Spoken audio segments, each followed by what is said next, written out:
Ah, ini dia. Terima kasih Tuhan, akhirnya kutemukan juga. Cosmic Jazz? Siapa Jazz? Aku Jen.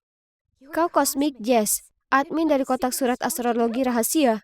Berhentilah berpura-pura, aku tahu ini kau. Aku sudah baca buku catatanmu. Analisa astrologimu luar biasa. Kau benar-benar paham dengan tugasmu soal cowok yang kukatakan padamu ingin kutaklukkan. Kau ini idolaku. Hah? Oh, ternyata cewek seksi kami si Keira ini, dia cewek aneh yang bertanya padaku, atau sebaiknya ku sebut aliasku Cosmic Jazz, untuk membantunya merayu para cowok? Tapi dari semua orang, kenapa harus dia yang tahu tentang identitasku? Dia tahu terlalu banyak. Ayo kita berteman, oke? Aku akan menjaga rahasiamu. Aku janji. Oke, tapi tak ada yang boleh tahu soal ini. Persahabatan rahasia. Aku paham. Ini permintaan pertemanan atau sebuah kontrak? Aku seharusnya tak berteman dengan cewek seksi penghuni di sini, tapi sepertinya aku tak punya banyak pilihan. Jika sampai ada yang tahu kalau aku ini Cosmic Jazz, maka aku akan didepak dari grup admin astrologi. Hei, kau ini buta atau apa? Kau tak lihat jalan? Ku ambil bukuku dengan diam. Lebih baik aku tak terlibat dengan si pencari perhatian ini. Aku hendak pergi saat Rebecca meraih tanganku. Kau tak bisa pergi begitu saja. Kau rusakkan layar iPhone baruku. Jadi aku mau tahu apa yang akan kau lakukan soal itu. Kepalamu itu untuk pajangan atau apa? Karena kau bertingkah seperti anak manja tak punya otak. Apa kau lihat? Kau tak tahu siapa aku. Dan kenapa kau memutar matamu? Keira tak berhenti di sana. Saat dia sudah selesai mengejek Rebecca, dia membuatnya berlari, menangis. Kemudian Keira mengedip padaku dan berjalan pergi. Cewek Leo imut dan terkenal mau berteman denganku. Kurasa itu bukan hal yang buruk, ya kan? Di balik tampilan luarnya yang kompetitif dan kurang ajar, Keira itu sebenarnya cewek yang hangat dan optimis. Tapi tak heran, karena Leo biasanya sangat tulus dan berdedikasi. Dia bahkan memberiku gaun putih cantik ini, hanya karena dia bilang itu cocok dengan warna kulitku. Oh tidak, sekarang aku mengacaukannya. Dasar botol saus bodoh. Aku bergegas ke kamar mandi, mencoba membersihkannya. Jasmine, beri aku batang sabun itu. SOS! Ini. Oh ya Tuhan. Apa? Melalui tirai kulihat bayangan seorang cowok jangkung sedang mandi. Kau harusnya berhenti merangsek masuk ke kamar mandi seperti itu. Kita ada penghuni baru. Dia... Tunggu, bisakah aku selesaikan dulu di sini sebelum kita berkenalan secara resmi? Jasmine minta maaf padanya, lalu menyeretku keluar dari sana. Ternyata itu Mark, teman sekelas kakakku David, dan dia akan tinggal bersama kami sementara dia menyelesaikan program magangnya. Mark berjalan keluar dari pancuran tak lama setelahnya, dan ya Tuhan, dia sangat menawan. Lihatlah kulit kecoklatan itu, otot yang terlihat, dan senyum yang cerah. Terima kasih semesta. Dia perkenalkan dirinya, tapi telingaku berdenging dan aku tak bisa mendengar apapun. Cupid sudah menyerangku. Dia bahkan membantuku membersihkan saus tomat di seluruh karpet dan lantai dapur. Sungguh laki-laki yang baik. Lalu saat suasana sudah mulai tenang, aku menyelinap ke kamar David dan mencari-cari di sekeliling. Mencoba temukan lebih banyak informasi mengenai temannya yang seksi ini. Lalu itu dia, Mark lahir di tanggal 22 Mei. Jadi dia itu Gemini. Hadiah sempurna bagi cewek Aquarius. Aku pergi ke sekolah dengan langkah ringan. Oh, sungguh hari yang indah. Dengan cepat aku berbaris saat ku dengar peluit pelatih. Kabar yang beredar adalah kami punya pelatih basket baru yang sangat tampan. Oh, ayolah. Bagaimana bisa ada pelatih yang tampan? Tapi... Oh, ya ampun. Itu sulit dipercaya. Mark, cowok Gemini impian yang berasal dari rumahku itu adalah juga pelatih baruku. Bukti apa lagi yang kuperlukan kalau ini merupakan takdir? Sepulang sekolah, aku hendak cerita ke Keira tentang takdirku ini. Ketika dia memberi info mengenai target barunya, si cowok Taurus. Ini kali kedua dalam sebulan. Aku hendak menceramahinya, tapi kemudian dia menyogokku dengan buku Jan Spiller baru. Jadi, ku periksa tabel kelahiran mereka. Menarik. Setelah begitu banyak usaha yang gagal, Keira mungkin telah menemukan pasangan yang tepat. Tapi setelah seminggu berusaha membuat cowok ini terkesan, Keira gagal total. Cowok Taurus ini tak suka dengan antusiasmeku. Aku tak paham. Aku sudah tunjukkan betapa baiknya aku membantu orang lain. Dan aku bahkan mengganti gayanya untukku. Aku sungguh mencoba pakai gaun vintage selutut yang bau seperti kapur barus itu. Dan dia bahkan tak melirikku sekalipun. Biar ku periksa. Aku tak paham kenapa ini bisa salah. Oke, biar ku ambil beberapa camilan. Ku hitung ulang dan menggambar bagan, tapi masih belum bisa memecahkannya.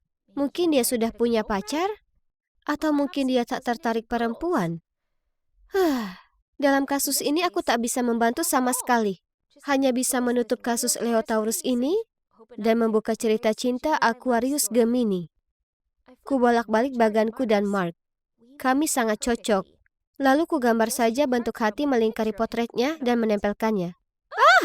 Aku punya berita mengejutkan, Jen. Jeritan Keira yang menusuk membuatku tersentak. Kenapa ada guru olahraga di lantai bawah rumahmu sedang bicara dengan Jasmine? Oh, dia tinggal di kamar David untuk sementara waktu. Apa? Kenapa kau tak cerita padaku berita panas itu? Tunggu, itu buku catatanmu? Jangan bilang itu Mark, oke? Dengan cepat aku berbalik untuk mengambil buku itu, tapi Keira lebih cepat. Jadi, kau juga suka Mark. Itulah kenapa kau memberiku nasihat untuk jadi idiot di depannya, ya kan? Hah? Cowok Taurusmu itu Mark? Tentu saja, aku tak tahu itu. Maksudku, dia bahkan bukan seorang Taurus. Ya, dia Taurus. Tapi kau sudah tahu ini. Sekarang kau coba mengelabuiku dengan informasi kelirumu supaya kau bisa cari tahu lebih banyak tentangnya. Jika kau mau, aku akan tinggalkan dia untukmu. Aku tak sebutuh itu, tak sepertimu. Tak bisa dipercaya. Kau sungguh berpikir kau akan bisa temukan para mantan pacarmu itu tanpa saran dariku? Jelas, aku ini cantik. Kau hanya bantu aku mempercepat semuanya. Cantik tapi membosankan. Kepribadian yang memenangkan hati para cowok itu aku yang membentuk. Itu bukan kau yang sebenarnya. Membosankan? Beraninya kau. Akan kutunjukkan padamu betapa jauhnya aku dari kata membosankan. Keira kemudian pergi. Oke, baiklah. Dia tinggal di dunia khayalan tentang dirinya sendiri. Sungguh delusional. Aku tak perlu seorang teman yang tak masuk akal. Di waktu yang sama, ku terima banyak sekali pemberitahuan di kotak surat rahasiaku. Oh tidak, foto dan infoku bocor di forum. Aku langsung masuk ke akun administrator. Anonimitas adalah peraturan nomor 1 di grup, jadi sekarang mereka telah mendepakku. Pekerjaan favoritku, para penggemarku. Keira, itu sudah keterlaluan. Baiklah, kau mau main kotor? Akan kutunjukkan yang kotor. Ini sudah waktunya daftar panjang pacar Keira dipublikasikan di forum sekolah. Keira si pemakan segala adalah panggilan baru yang para murid sematkan padanya. Oh ya sudah, itu salahnya sendiri karena menggoda 11, tidak, 12 cowok hanya dalam setengah tahun. Apa dia berusaha mencari pacar dari setiap zodiak atau bagaimana? Mari kita akhiri ini. Ini karena Mark, kan? Kau tak akan miliki dia. Dia milikku. Baiklah, kalau kau bisa memenangkan hatinya dalam sebulan, maka aku akan minta maaf karena bohong soal koleksi pacarmu. Jika tidak, kau harus tulis postingan menyatakan kalau aku bukan Jess. Oke, pegang kata-katamu sendiri. Keira itu cewek kompetitif, tapi dalam pertarungan ini, aku pasti akan menang. Maksudku, ayolah. Dia bahkan tak bisa dapatkan tanda bintang Mark yang benar. Meski dia koki yang buruk, Keira masih mencoba mengirim kue-kue menjijikkan yang dibuatnya untuk Mark. Tapi tentu saja, Markku membuangnya ke tempat sampah setelah gigitan pertama. Dia juga pura-pura pingsan dan jatuh ke pelukannya tiap pelajaran basket. Mark terlihat sangat tak nyaman. Sungguh tak heran. Mengingat dia itu 100% Gemini, bukan Taurus. Jadi akting cewek rapuh itu tak akan berhasil padanya. Sedangkan hubunganku dengannya, ya, itu berjalan dengan baik. Dan terima kasih berkat tanda bintang kami yang telah ditetapkan, yang harus kulakukan hanyalah menjadi diri sendiri. Contohnya, pada malam lalu, saat aku kebetulan menyebut ada bintang jatuh, dengan antusias dia mengajakku dan Jasmine pergi melihatnya. Kemudian minggu lalu, dia mengundangku dan Jasmine ke peternakan seorang teman, yang mana sangat asik. Kulihat tatapan menawan yang diberikannya padaku. Jadi andai Jess tak ada di sana, dia pasti akan mengutarakan cintanya padaku. Dan itu benar bahwa tak perlu kutunggu lama. Karena malam itu, tiba-tiba ku dengar ada ketukan di pintuku. Manis sekali, ditinggalkannya 2 tiket nonton untukku. Hah, rasakan itu Keira. Aku tahu aku akan menang kali ini. Aku berencana sekali mengambil foto kami berpegangan tangan di bioskop dan mengirimnya ke Keira. Malam berikutnya, tak kulihat Mark di rumah. Jadi kurasa dia ingin aku menemuinya di bioskop. Ini sangat romantis. Aku ada di bangku yang tepat, tapi dia belum ada di sana.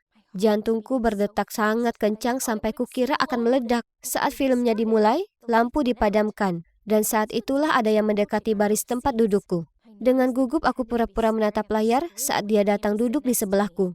Kenapa kau di sini? Hah? Lebih ke apa yang kau lakukan di sini? Kami berdua menonton keseluruhan film bersama dengan amarah dan ketidaksabaran. Siapa yang mengatur semua ini? Kami bergegas keluar dari bioskop untuk melihat Mark. Hanya saja, dia sedang bergandengan tangan dengan seorang cewek. Jasmine? Kami mengejar mereka, tapi Jasmine hanya mengangkat bahu dan tersenyum. Jadi, selama ini dia berusaha memenangkan hati Jasmine, bukan aku. Kemudian dia berjalan ke arah kami dan memberiku kartunya. Sana belilah es krim, pizza, apa saja. Bersenang-senanglah, aku dan Jasmine akan kembali nanti. Apa itu tadi?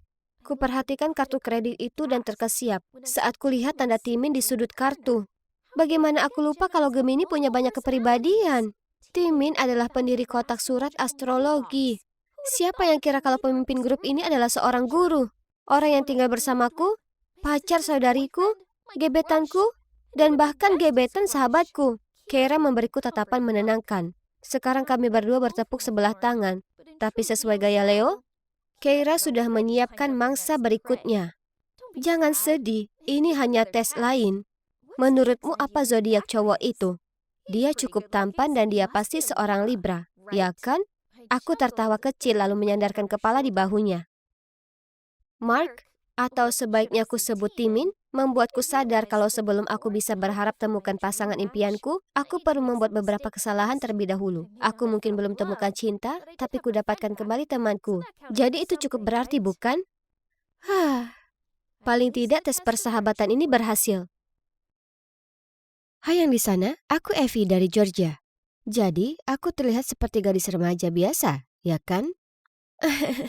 Kalian tunggu saja sampai kalian lihat apa yang bisa kulakukan. Anak-anak zaman sekarang sangat kasar dan sulit diatur. Kusalahkan para orang tua, sudah tak ada lagi kedisiplinan. Lihat, mereka bahkan tak hormati kepala sekolah mereka.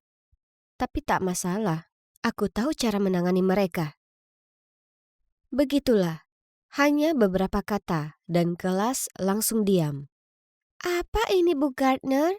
Wisata itu yang kami nantikan selama berbulan-bulan. Berkat perilaku buruk semuanya. Ya, lebih tepatnya berkat tindakan kalian 25 orang dari 300 murid yang ada. Tak seorang pun punya sesuatu untuk dinantikan tahun ini. Oke, kalau begitu Bu, hukum kami. Tapi kenapa harus menyeret seluruh angkatan dalam hal ini? Kelas yang lain pasti tak akan membiarkan kami sendiri setelah ini. Tak seorang pun suka dihukum. Itulah kenapa itu berhasil. Sekarang, kita lihat apa yang rekan kalian katakan soal ini ya. Seluruh kelas bergumam dengan, sungguh tak adil, semena-mena, penyihir jahat. Astaga, anak-anak ini selalu penuh energi.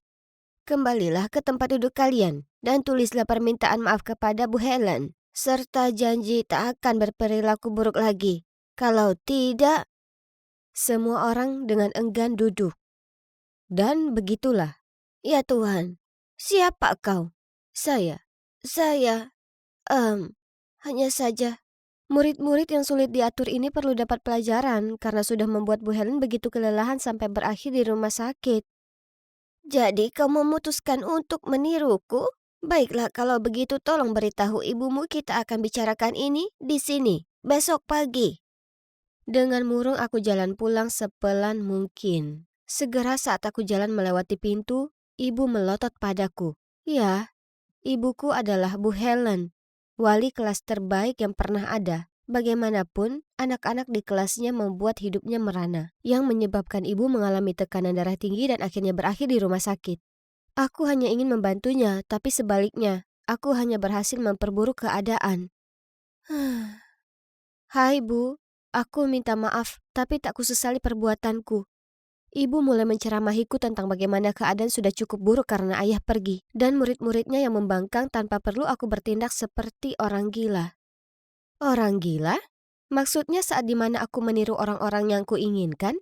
Tapi itulah hobiku. Aku mewarisi hasrat itu dari ayahku, seorang penata rias efek khusus yang terkenal.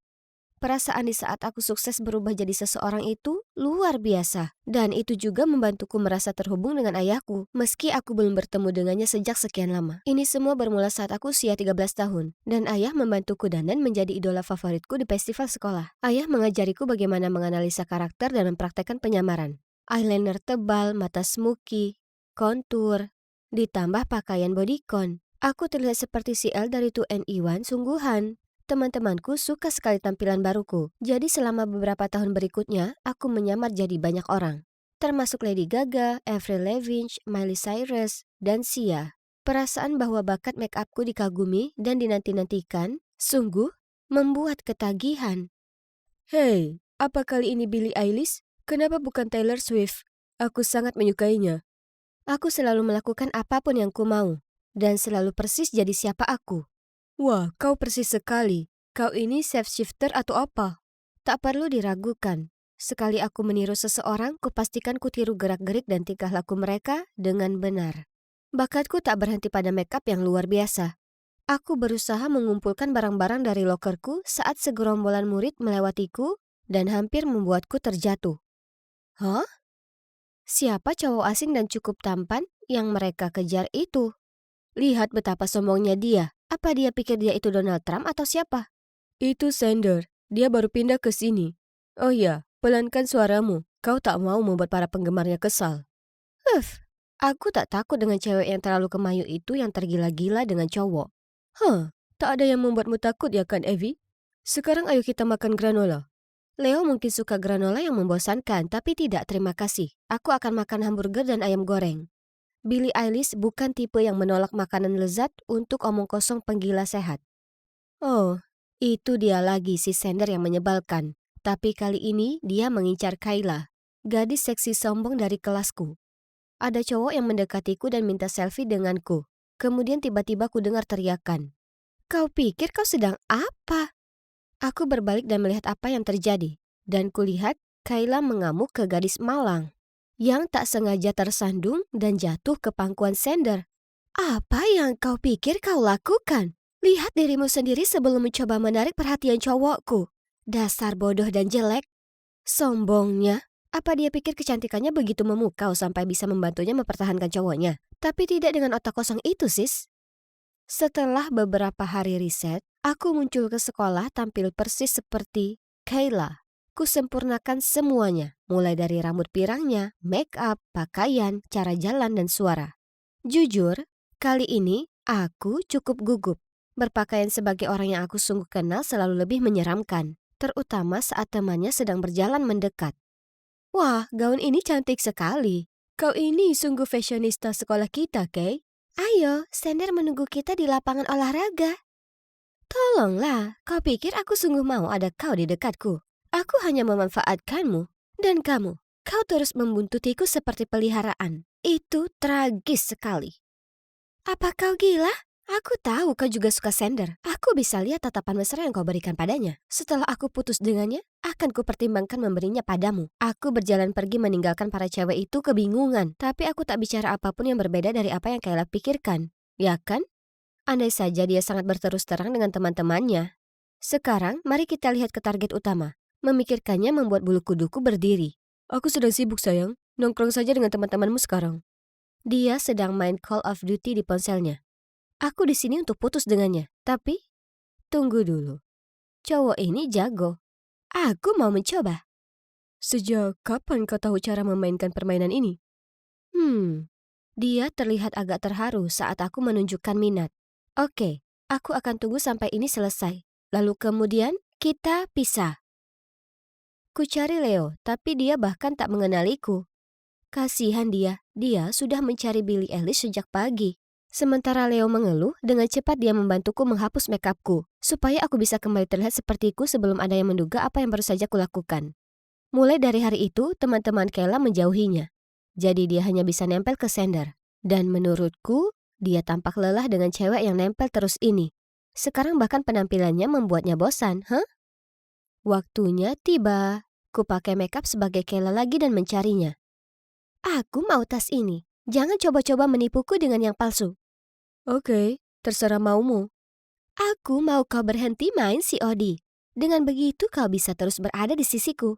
Oke, akan kuikuti kau sepanjang hari. Aku ingin mengadakan pesta dan mengundang seisi sekolah. Tugasmu mengumpulkan semua orang agar mengurumuniku seperti yang dulu. Jika kau tak bisa lakukan itu, kita putus. Deal. Tapi, kulihat semua orang menyukaimu. Betul kan, Evie? Oh, sial. Apa dia sudah menyadari ini aku? Tapi sejak kapan? Aku harus mengakui bakatmu. Andai saja kau tak tampilkan pesonamu, kau tak akan ketahuan. Ya, Kayla memang terlihat seperti lukisan, tapi tampak membosankan dibandingkan denganmu. Matamu sungguh jeli, tapi kau tak jauh beda dengan dia. Bu Helen itu ibumu, kan? Jangan kaget, aku ini pengamat yang lebih baik dari perkiraanmu, sama sepertimu. Aku tahu kalau Kayla adalah pemicu keributan di kelas yang membuat ibumu dilarikan ke rumah sakit. Aku sudah minta maaf pada ibumu atas perilaku Kayla. Dan jika kau ingin tahu kenapa aku lakukan itu karena aku naksir sekali padamu. Oh ya Tuhan, aku tak menyangka semua jadi seperti ini. Tapi, oke. Ku anggap itu tamparan keras untuk Kayla demi ibuku. Aku setuju untuk kencan dengannya. Keesokan harinya, aku muncul lagi di sekolah sebagai Ariana Grande, hanya karena aku ingin. Tapi kali ini aku juga memainkan peran lain, pacar Sander. Seperti biasa, tiap kali aku berdandan sebagai karakter baru, semua mata memandangku. Tapi kali ini lebih epik dari ketika aku jalan berdampingan dengan cowok paling seksi di sekolah. Saat Leo melihat aku sedang bersama Sander, dia memutar matanya padaku lalu berjalan pergi. Kemudian Kayla berjalan di tikungan, melihat kami bersama dan mulai berteriak padaku. Beraninya kau curi cowokku. Kau itu cuma peniru yang menyedihkan. Sander meraih lenganku dan membentaknya. Evie itu kreatif, lebih baik, dan sangat lucu. Aku ingin bersamanya. Aku menyukainya. Wajah Kayla berubah. Kemudian dia menunjuk jarinya di depannya. Teganya kau lakukan ini padaku. Aku akan balas semua ini. Kemudian dia pergi dengan gusar. Sander menatapku dan bertanya apa aku baik-baik saja. Kemudian dia mengundang semua orang ke pesta di rumahnya malam itu untuk merayakan fakta kalau kini aku jadi pacarnya. Apa dia serius? Tapi terserahlah. Tak sopan jika aku berkata tidak, ya kan? Jadi malam itu aku ke pestanya. Yang mengejutkanku, Kayla juga ada di sana. Jadi aku menggoda Sander untuk membuatnya lebih kesal. Kemudian tiba-tiba Sander condong mendekat ke wajahku, yang membuat seluruh tubuhku merasa panas. Apa yang terjadi? Apa dia akan menciumku? Tapi kemudian dia berbisik di telingaku. Kau belum memberitahuku perasaanmu kepadaku. Kau menantikan jawaban ini, ya kan? Tapi sebelum bisa kujawab, Leo muncul entah dari mana, meraih tanganku dan menyeretku keluar dari sana. Apa yang kau lakukan? Akulah yang seharusnya mengajukan pertanyaan itu padamu. Apa yang akan kau katakan? Bahwa aku juga punya perasaan padamu? Semua ini hanya jebakan antara Sander dan Kayla untuk mempermalukanmu. Untung bagimu aku tiba tepat waktu dan mencuri dengar Kayla bicara dengan teman-temannya tentang rencana kotor ini. Apa yang kau bicarakan? Kau pikir aku akan jatuh ke dalam perangkap mereka begitu mudah? Aku sudah tahu trik kotor mereka dan hendak beritahu semua orang betapa brengsek mereka. Tapi kemudian kau muncul dan mengacaukan rencanaku. Aku tak peduli betapa pintar dan sempurna rencanamu. Berapa lama lagi kau akan lanjutkan pertikaian yang melelahkan ini? Mereka pikir hanya karena mereka berdua keren, mereka bisa perlakukan orang lain seperti boneka mereka. Cukup, aku sudah muak. Evie, kau lebih baik dari ini. Aku tak suka dengan versi dirimu yang menuntut balas dendam. Kumohon bisakah kau hentikan saja dan kembali jadi normal? Leo berjalan pergi dengan gusar dan meninggalkanku sendiri di jalan. Aku bergegas pulang dan menghapus makeupku. Kenapa Leo begitu marah padaku? Aku tak lakukan kesalahan. Leo berhati lembut yang kukenal tak pernah marah atau bahkan menentang keinginanku. Dan dia selalu jadi pendukung antusias tiap kali kutiru seseorang. Apa yang merasukinya?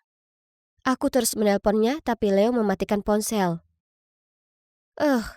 Aku merasa begitu kesepian, ini sungguh buruk. Kemudian ku dengar ada yang mengetuk pintu. Ibu mengintip dari baliknya. Melihatku sedih, ia datang dan memelukku. Aku senang ada ibu yang menenangkanku. Jadi akhirnya ku ceritakan semua padanya. Sepertinya Leo hanya cemas denganmu. Sedangkan untuk Sander dan Kayla, mereka tak pantas dapatkan waktu dan tenagamu. Jangan jadi orang yang bukan dirimu hanya untuk balas dendam ke orang yang tak pantas mendapatkanmu. Tapi, tiba-tiba, ku dengar gemerisik di luar jendela kamarku. Kemudian Leo menjulurkan kepalanya melaluinya. Kalau kau tak lelah, teruslah meniru. Kau terus membuntutiku seperti peliharaan. Pergi dan jalani kehidupanmu sendiri. Aku dan ibu tertawa berdua dengannya. Kemudian ku peluk Leo dan katakan padanya aku menyesal. Benar, bahwa pura-pura jadi orang lain itu melelahkan. Dan aku harus akui, aku salah menggunakan nama Kayla untuk menyabotase hubungannya. Besok aku akan mencarinya lalu minta maaf. Meskipun aku tak ingin, tapi aku harus cari cara untuk mengakhiri semua ini dengan damai. Kemudian, aku bisa fokus jadi diri sendiri sementara waktu. Tanpa ada drama apapun. Ibu, kemari dan lihat apa yang Agnes perbuat ke bajuku. Oh tidak, sekarang bagaimana? Lihat ini, Bu. Bajunya lecek. Ini semua salahmu. Ku bilang padamu kalau ini harus dicuci dengan tangan. Itu artinya gunakan tangan. Oh, jangan menangis sayang. Aku akan membelikanmu yang baru. Kau bisa berikan itu ke Agnes. Sekarang ini milikmu. Baju baru. Senang kan? Apa bisa kita pergi sekarang, Bu? Kemudian kita makan pizza setelahnya. Aku sangat lelah dengan hidangan berkelas Agnes yang mewah. Tentu saja sayang. Ya, aku tahu itu. Pasti terlihat seperti adegan dalam Cinderella, ya kan? Hanya hal seperti itu terjadi sehari-hari di rumahku. Jika aku diadopsi, maka akan lebih mudah untuk paham kenapa ibuku lebih menyukai adikku dibandingkan aku. Tapi tidak. Aku juga merupakan anak kandungnya. Tumbuh bersama Janet sebagai kakak perempuanku merupakan mimpi buruk. Dia selalu jadi anak emas, sementara aku diperlakukan seperti duri dalam daging. Jika ada yang rusak, maka aku yang disalahkan. Saat Jenna mencuri barang-barangku, maka ibu hanya berkata seharusnya aku tersanjung. Kemudian ada pesta ulang tahun. Selama bertahun-tahun Jenna mendapatkannya. Tema peri, pesulap, kebun binatang peliharaan, dan menara cupcake. Sedangkan aku, yang kudapat hanyalah kartu ucapan dan uang $20 lecek di dalamnya. Sama halnya dalam belajar. Jika dia memecahkan rekor nilai D dengan satu nilai C, ibu menghadiahinya perhiasan dan makeup. Aku, hanya satu C dari nilai A sempurna seperti biasa dan ibu akan berkata, "Oh, kenapa aku bahkan berharap terlalu tinggi?" Terkadang aku bertanya, apa semua keburukan ini karena Jenna selalu cantik dan populer? Dia pada dasarnya versi mini ibuku. Sementara sepertinya aku lebih tertutup, dan aku tak terlalu mirip ibuku. Bagaimanapun juga, meski tinggal di rumah yang penuh kegelapan dan ketidakadilan, aku masih punya hasratku sendiri, yaitu kuliner. Jujur, aku kecanduan acara masak di TV itu dan selalu berusaha cari cara mengikutinya. Impianku adalah untuk menjadi kepala chef di restoran bintang 5. Di sekolah, Jenna selalu mengabaikanku. Dia nongkrong dengan kelompok cewek yang semuanya terobsesi dengan hal yang sama dengannya. Seperti make up, pakaian trendy, dan TikTok. Jenna memang berwajah menawan, jadi tak heran kalau cowok-cowok biasa mengurumuninya dengan harapan dapat perhatiannya. Ya sudah, lupakan Jenna, karena aku punya sahabatku, Ruth, di sini. Sis, aku bersumpah demi Tuhan, kalau aku jadi kau akan kurobek beberapa bajunya hanya supaya aku lega. Ide bagus. Kukatakan itu sembari memainkan nampan makananku seperti biasa. Itu terlihat sangat enak, begitu menggugah selera. Tertegun aku mendongak ke atas mendapati sepasang mata mempesona balik menatapku. Hai, aku Roy. Tanganmu begitu terampil sekali. Sebelum aku bisa berkata apa-apa, dia mengedip lalu berbalik menuju mejanya. Hampir saja, kalau tidak dia akan melihat wajahku yang memerah seperti tomat. Sepertinya seseorang masuk ke radar cowok seksi. Diamlah. Dia hanya bersikap ramah. Tapi tidak. Malam itu saat pulang, Roy memang mengirimiku pesan dan kami ngobrol panjang sekali. Dia bahkan mengajakku makan siang dengannya besok. Yeay! Ini sangat menarik. Aku masuk ke kantin, mendapati Roy sudah duduk menungguku. Tapi segera kulihat kelompok Jenna lewat, dan hal terakhir yang kuinginkan adalah masalah dari kakakku yang jahat. Jadi sebenarnya aku berpikir untuk kabur. Tapi tepat di saat itu, Roy tersenyum lebar dan melambai padaku. OMG, lihat cowok seksi di sebelah sana melambai padamu, Jen. Seorang cewek memuji Jenna sebelum aku sempat membalas Roy. Jenna segera membetulkan rambutnya lalu tersenyum canggung padanya, tapi Roy jalan lurus melewatinya dan mendatangiku. Ini, untukmu. Sajian kelas atas apa yang kita punya hari ini? Aku tersenyum pada Roy dan tak punya pilihan kecuali duduk dengannya, mengabaikan tatapan geram Jenna. Terlepas dari situasi canggung Jenna, makan siang dengan Roy menakjubkan. Kami mulai sering nongkrong bareng setelahnya. Dia itu tampan, lucu, dan sangat mendukung impian kulinerku.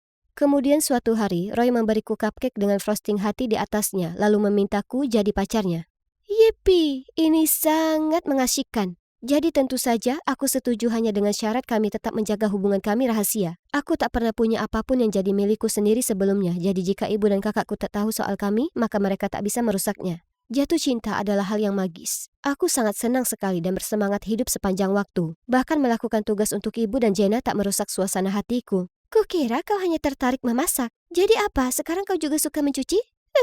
Jangan bilang padaku kau ingin jadi perancang busana nanti. Aku mengacuhkannya dan melanjutkan yang sedang kukerjakan. Sebenarnya, kuacuhkan semua ejekan cemooh ibu dan Jenna. Kenyataannya aku terlalu senang untuk membuat mereka bisa menggangguku lagi.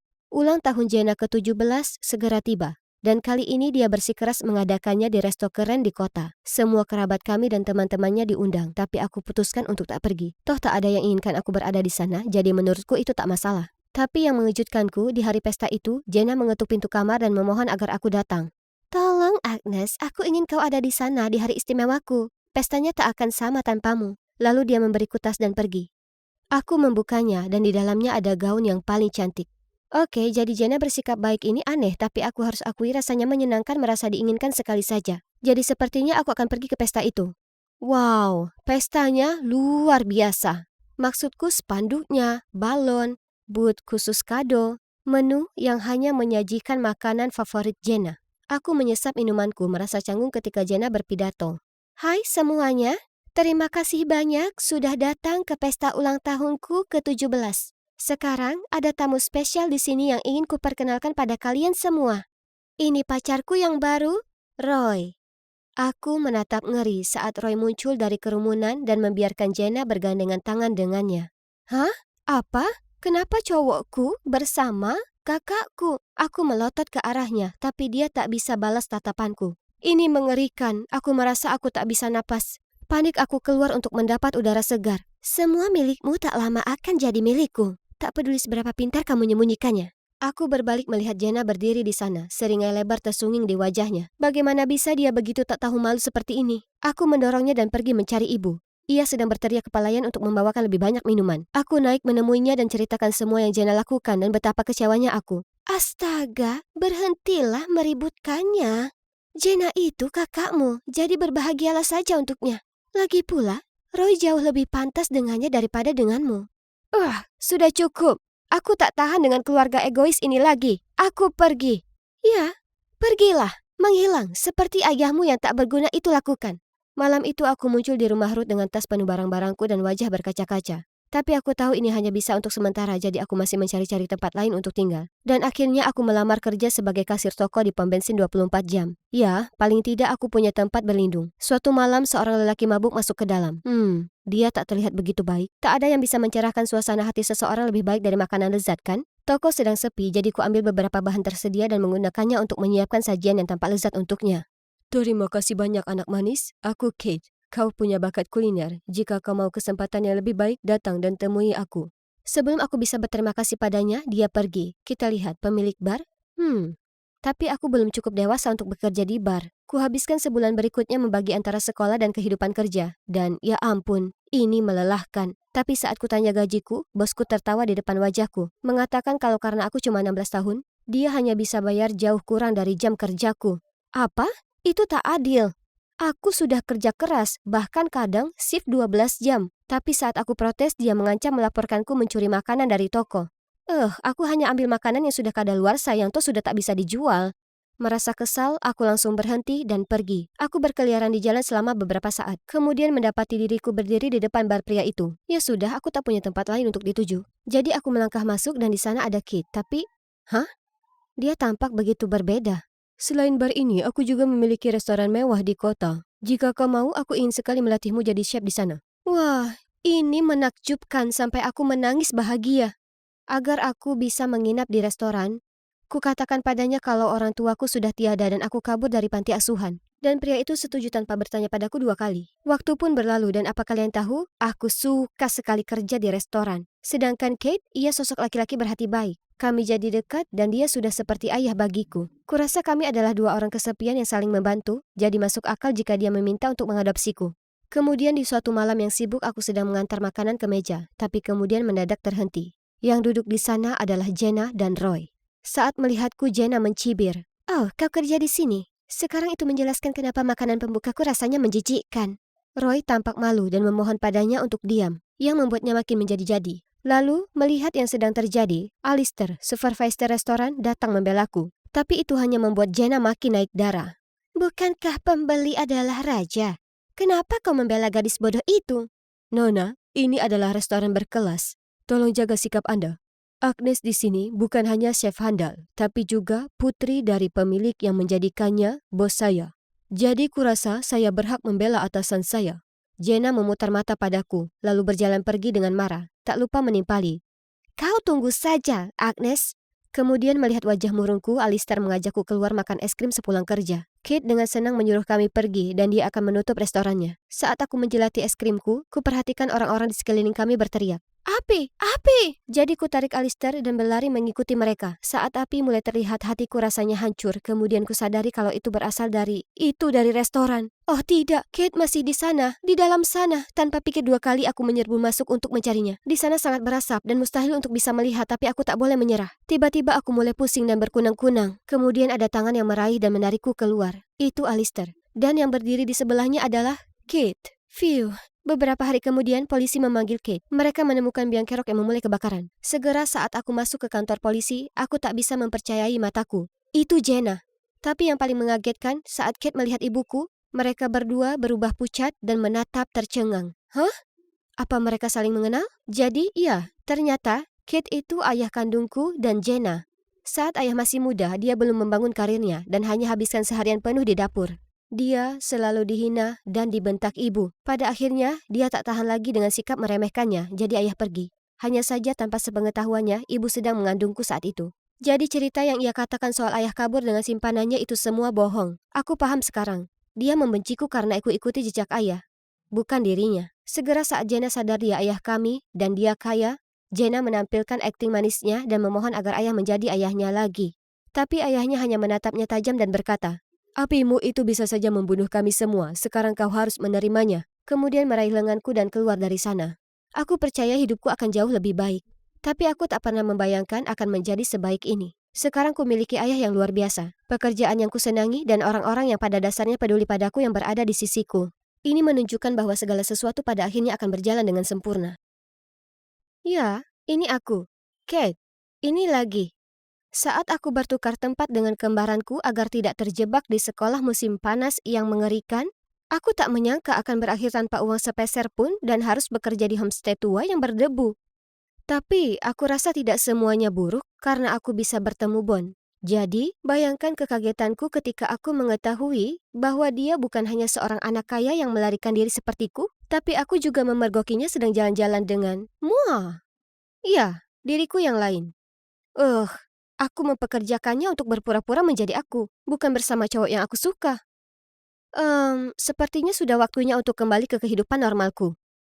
Nona, tanpa surat undangan aku tidak bisa membiarkanmu masuk. Apa kamu bercanda?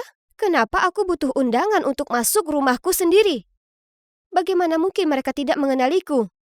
Tepat pada saat itu, Clara dengan anggun keluar dari mobil mewah dan memasuki rumahku. Aku berteriak padanya, tapi saat melihatku, dia menatapku bingung. Lalu dia membisikkan sesuatu kepada penjaga keamanan dan langsung masuk ke dalam. Maaf, Nona Kate tidak mengenalmu. Silakan pergi. Hah? Beraninya dia. Dia bukan Nona Kate. Itu aku. Apa dia benar-benar berpikir dia bisa memperlakukanku seperti ini? Akan kutunjukkan padanya siapa si gadis kaya sebenarnya. Namun, ketika aku hendak pergi, aku melihat sekilas diriku di jendela mobil. Ya ampun, aku terlihat mengerikan. Rambut ikalku yang tadinya ikal Riasan wajahku yang sempurna dan pakaianku yang glamor sudah tidak ada lagi. Malah aku memiliki kuncir kuda yang berminyak. Kulitku benar-benar kusam dan aku mengenakan pakaian usang. Pantas saja penjaga keamanan tidak mengenaliku. Aku hampir tidak mengenali diriku sendiri. Baiklah, baiklah, baiklah. Betapa nyamannya kembali ke kamarku, berdandan lagi, dan mengambil kembali milikku. Bagaimana kamu bisa masuk ke sini? Ini kamarku. Ingat, aku bisa kabur sendiri. Jadi pasti aku bisa menyelinap kembali ke kamarku sendiri. Dengar, hei palsu. Misi sudah selesai. Saatnya kamu pergi. Misi apa? Kamu gila. Singkirkan tangan kotormu dari barang-barangku. Wow, sering-seringlah membenamkan dirimu dalam peran itu ya. Cukup. Sekarang kembalikan hidupku. Bagaimana jika aku tidak mau melakukannya? Beraninya kamu. Kamu pikir orang tuaku tidak akan mengenaliku? Mengingat aku telah berhasil menirumu selama sebulan penuh tanpa pertanyaan, aku meragukannya. Selain itu, mereka sedang dalam perjalanan bisnis selama sebulan di Dubai. Jadi, siapa yang akan membantumu sekarang, ya kan?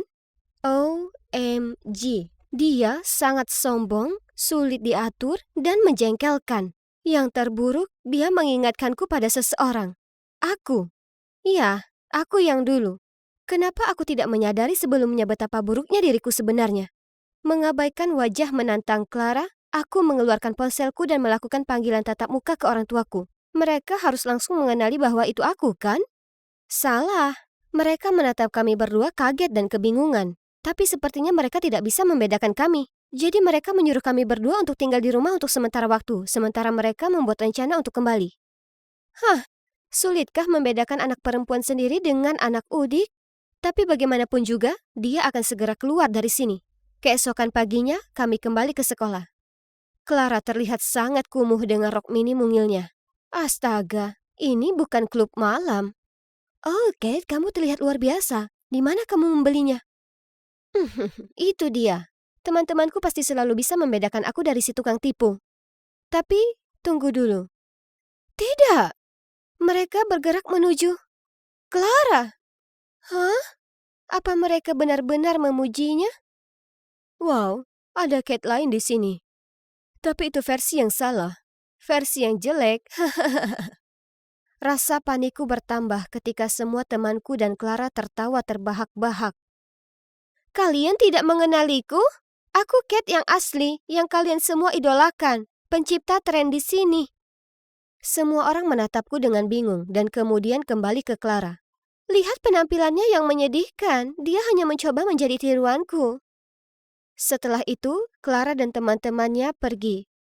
Astaga, hanya butuh satu musim panas bagi Clara untuk berubah menjadi diriku. Kenapa tidak ada yang mengenaliku? Melihat Clara menjalani hidupku bersama teman-temanku membuatku gila. Aku sekarang dipandang sebagai versi peniru diriku sendiri. Aku tidak mungkin kalah dari penipu licik ini.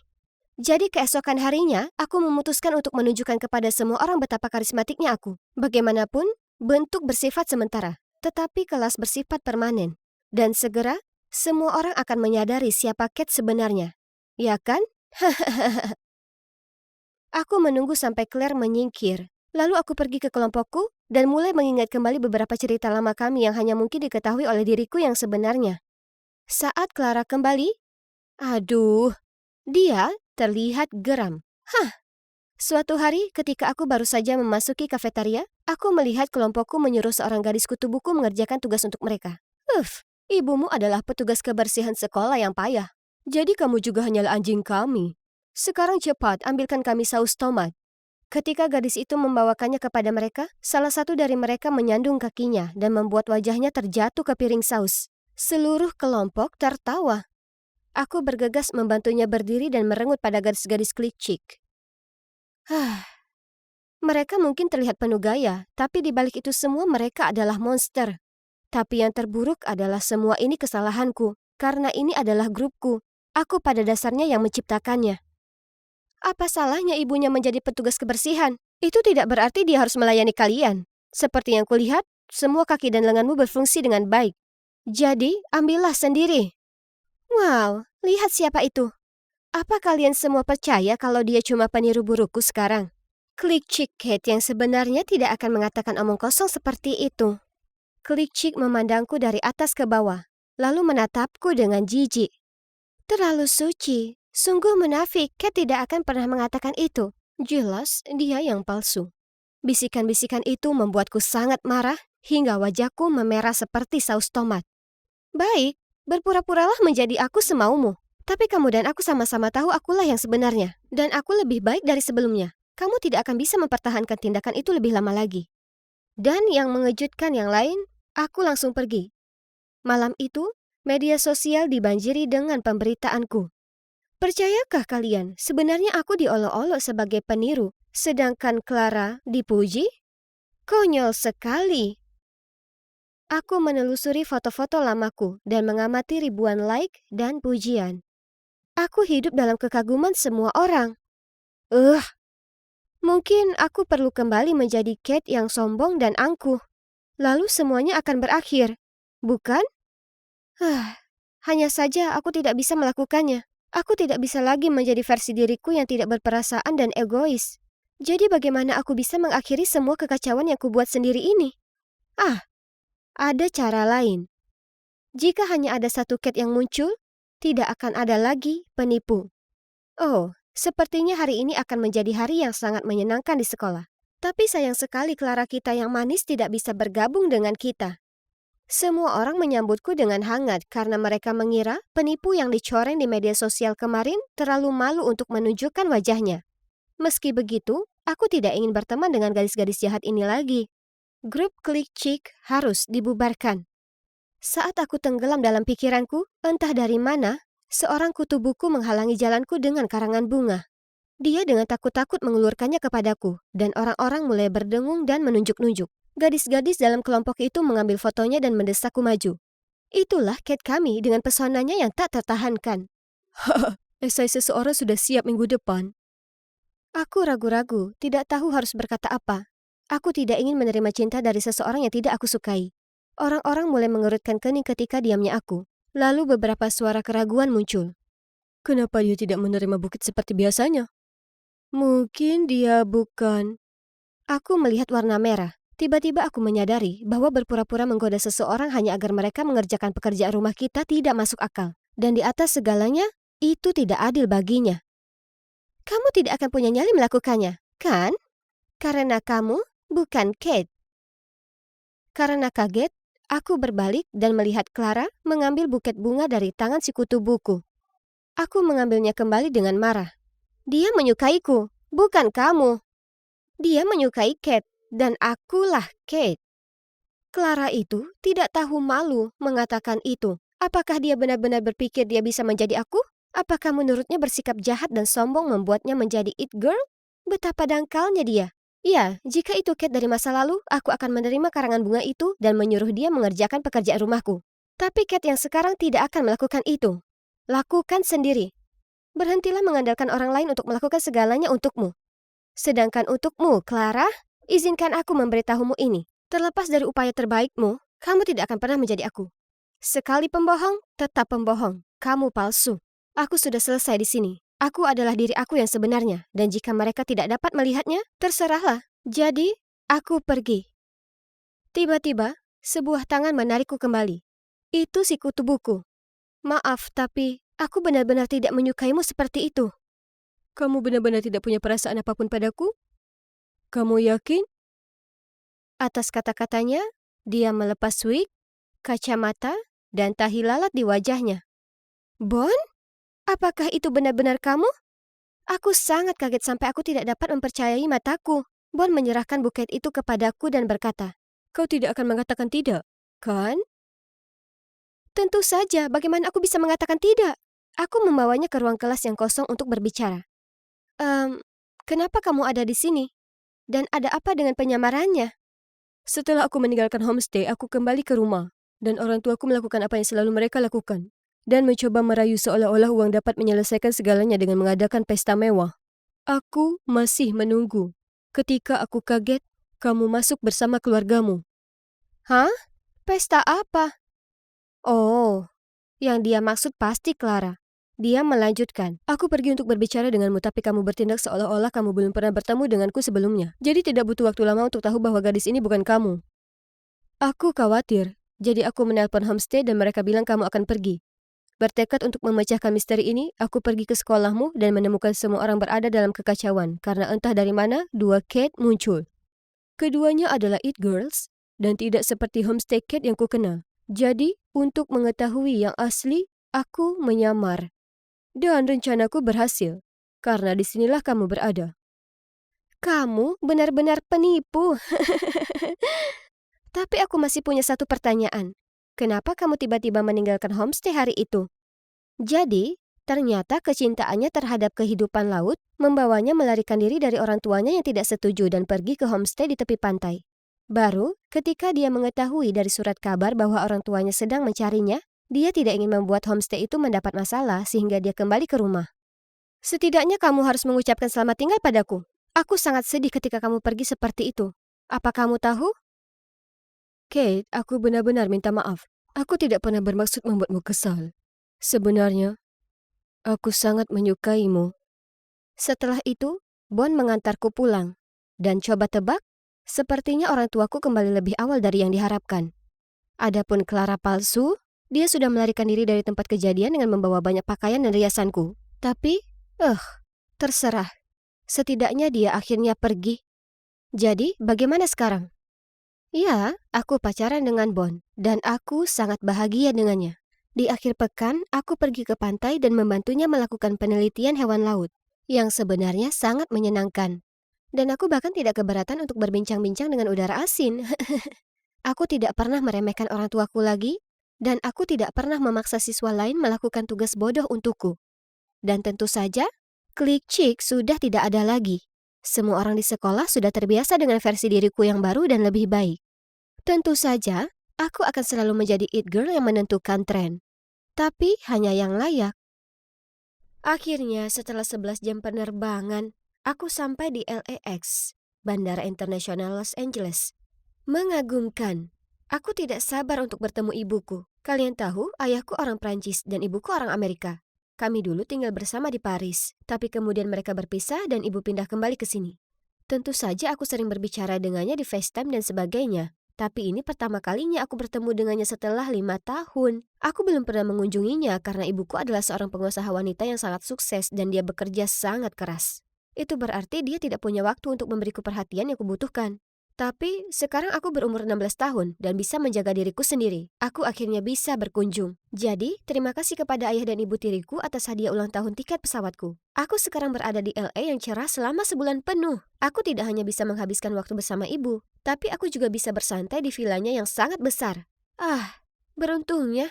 Tapi pertama-tama, ayo ambil semua barang bawaanku, lalu cari taksi ke rumah ibuku. Ya, sayangnya, dia tidak bisa datang menjemputku karena dia ada pekerjaan. Tapi tidak masalah, aku bisa mengatasinya sendiri. Oke, mungkin aku bicara terlalu cepat. Sudah setengah jam dan barang bawaanku tidak terlihat. Lalu, cowok tampan ini menghampiri aku dan berkata, "Hei, sepertinya kopermu hilang. Perlu bantuan?" Imut dan suka membantu. Aku benar-benar bisa terbiasa dengan orang-orang AS. Aku menunjukkan kepadanya tiketku, dan ternyata aku menunggu di tempat yang salah. Ups. Setelah membimbingku ke tempat yang benar, cowok yang ku ketahui namanya Zack ini bahkan menurunkan koperku untukku. Namun, salah satu koperku macet dan terbuka sehingga menyebabkan semuanya terjatuh. Astaga, ini bukan hari keberuntunganmu, kan? Dia tertawa terbahak-bahak. Oh, baiklah. Setidaknya tidak semuanya buruk. Maksudku, seorang cowok tampan telah menyelamatkanku, kan? Dia membantuku mengambil barang-barangku, lalu dia bahkan menawarkan untuk mengantarku ke rumah ibuku. Setelah sekitar 30 menit, dia mulai melambat. Aku melihat keluar jendela dan... Oh my God! Ini adalah villa paling cantik yang pernah ada. Kolam renang, lapangan tenis, pohon palem, persis seperti rumah bintang film. Aku sedang ternganga memandangi villa, ketika tiba-tiba aku mendengar suara mesin mobil. Karena kaget, aku berbalik dan melihat Zack menjauh. Koperku! Aku berteriak. Laptop dan iPadku juga ada di sana. Ya Tuhan, kenapa ini terjadi padaku? Dan pada hari pertamaku di AS. Setidaknya aku masih membawa ponsel dan paspor. Phew. Jadi aku segera menelpon ibuku. Tak perlu dikatakan, aku sangat kacau ketika dia tiba. Siapa sangka pria berpenampilan baik seperti itu ternyata adalah seorang pencuri. Ngomong-ngomong, ibuku bisa membelikanku baju dan barang baru dan aku masih bisa bersenang-senang di vilanya. Kan? Ibu membawaku ke kamarku dan menyuruhku istirahat. Setelah bencana itu, aku sangat kelelahan. Jadi aku segera tertidur di tempat tidur paling nyaman yang pernah ada.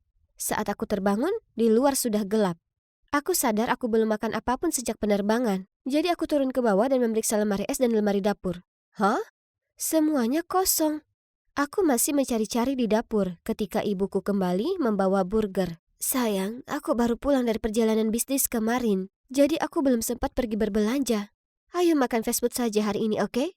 Aku tidak keberatan, karena sungguh menyenangkan bisa makan malam bersama ibuku lagi setelah sekian lama. Aku melihat sekeliling ruangan.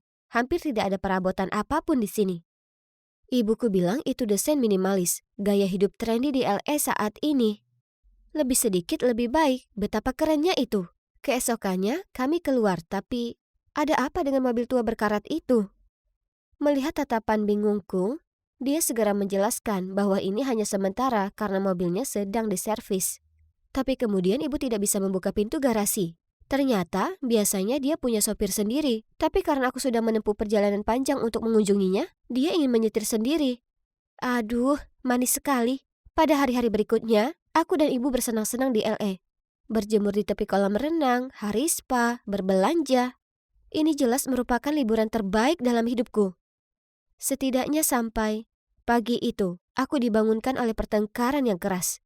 Melihat ke bawah dari tangga, aku melihat ibu di ruang tamu bersama seorang wanita asing. Dia menunjuk ke sofa. Astaga, disitulah aku kemarin menumpahkan kecap saat makan sushi. Kemudian ibu muncul dan terdengar bingung. Dia menyuruhku segera mengemasi barangku karena kita akan pergi. Bu, apa ada yang salah? Oh, tidak apa-apa sayang. Hanya saja sofa kotor, jadi ayo kita suruh seseorang membersihkan seluruh villa. Wah, ibu sampai bersih-bersih seisi rumah hanya karena noda kecap. Seberapa kaya dia? Jadi, di mana kita akan tinggal kali ini? Hotel mewah bintang 5? Atau rumah megah di Beverly Hills? Tapi kemudian mobil itu berhenti di depan sebuah gedung apartemen kumuh. Hah? Ini tidak mungkin benar. Ibu bilang ini apartemen cadangan milik temannya. Jadi kami akan tinggal di sini beberapa hari demi kenyamanan. Alana, mungkin sebaiknya kamu menjauh dari orang-orang di daerah ini. Mereka tidak memiliki gaya hidup yang sama dengan kita. Kamu tahu maksudku. Ya, tempat ini kebalikan dari villa. Kamar sempit, tempat tidur keras, dan kamar mandinya bahkan tidak memiliki bathtub. Sejak pindah ke sini, ibu tidak mengajakku jalan-jalan lagi. Di malam hari, dia berdandan dengan anggun dan pergi ke meeting kerja mewahnya. Pada suatu malam, aku sedang duduk sendirian menonton YouTube mengunyah kentang goreng untuk kelima kalinya minggu ini. Ketika ada ketukan di pintu. Aku membukanya, dan berdiri di sana seorang cowok lusuh yang mengaku sebagai Frankie, putra pemilik rumah. Aku bilang padanya pasti ada kesalahan, karena kami baru di sini beberapa hari. Lalu aku hendak menutup pintu, tapi dia memblokirnya dengan kakinya. Nyonya, Anita telah menyewa apartemen ini selama 2 tahun. Apa maksudmu beberapa hari? Aku baru saja melihatnya naik taksi di pintu depan. Jangan berbohong padaku. Tidak, ibuku adalah pengusaha sukses yang memiliki villa di Brentwood Park. Kalau begitu kamu pasti salah mengira ibumu adalah orang lain. Singkatnya, ingatkan si ibu pengusahamu untuk membayar uang sewa. Lalu dia mencibir dan berjalan pergi. Beraninya dia mengatakan itu. Dan kenapa aku terus-menerus menemui orang brengsek? Ketika ibu kembali, aku menceritakan apa yang terjadi. Kupikir dia akan menganggapnya lucu atau semacamnya. Tapi tidak, malah dia menjadi sangat marah. Kamu seharusnya tidak membukakan pintu untuknya. Sudah kubilang jangan bersosialisasi dengan orang-orang di sini. Oke, mendengar kebohongan yang dibuat-buat tentang dirimu seperti itu pasti menyebalkan. Tapi apakah dia harus begitu marah karenanya? Keesokan paginya, aku sedang minum teh di balkon ketika tiba-tiba aku melihat wajah yang tidak asing lagi lewat di jalan. Ya Tuhan, itu si brengsek dari bandara.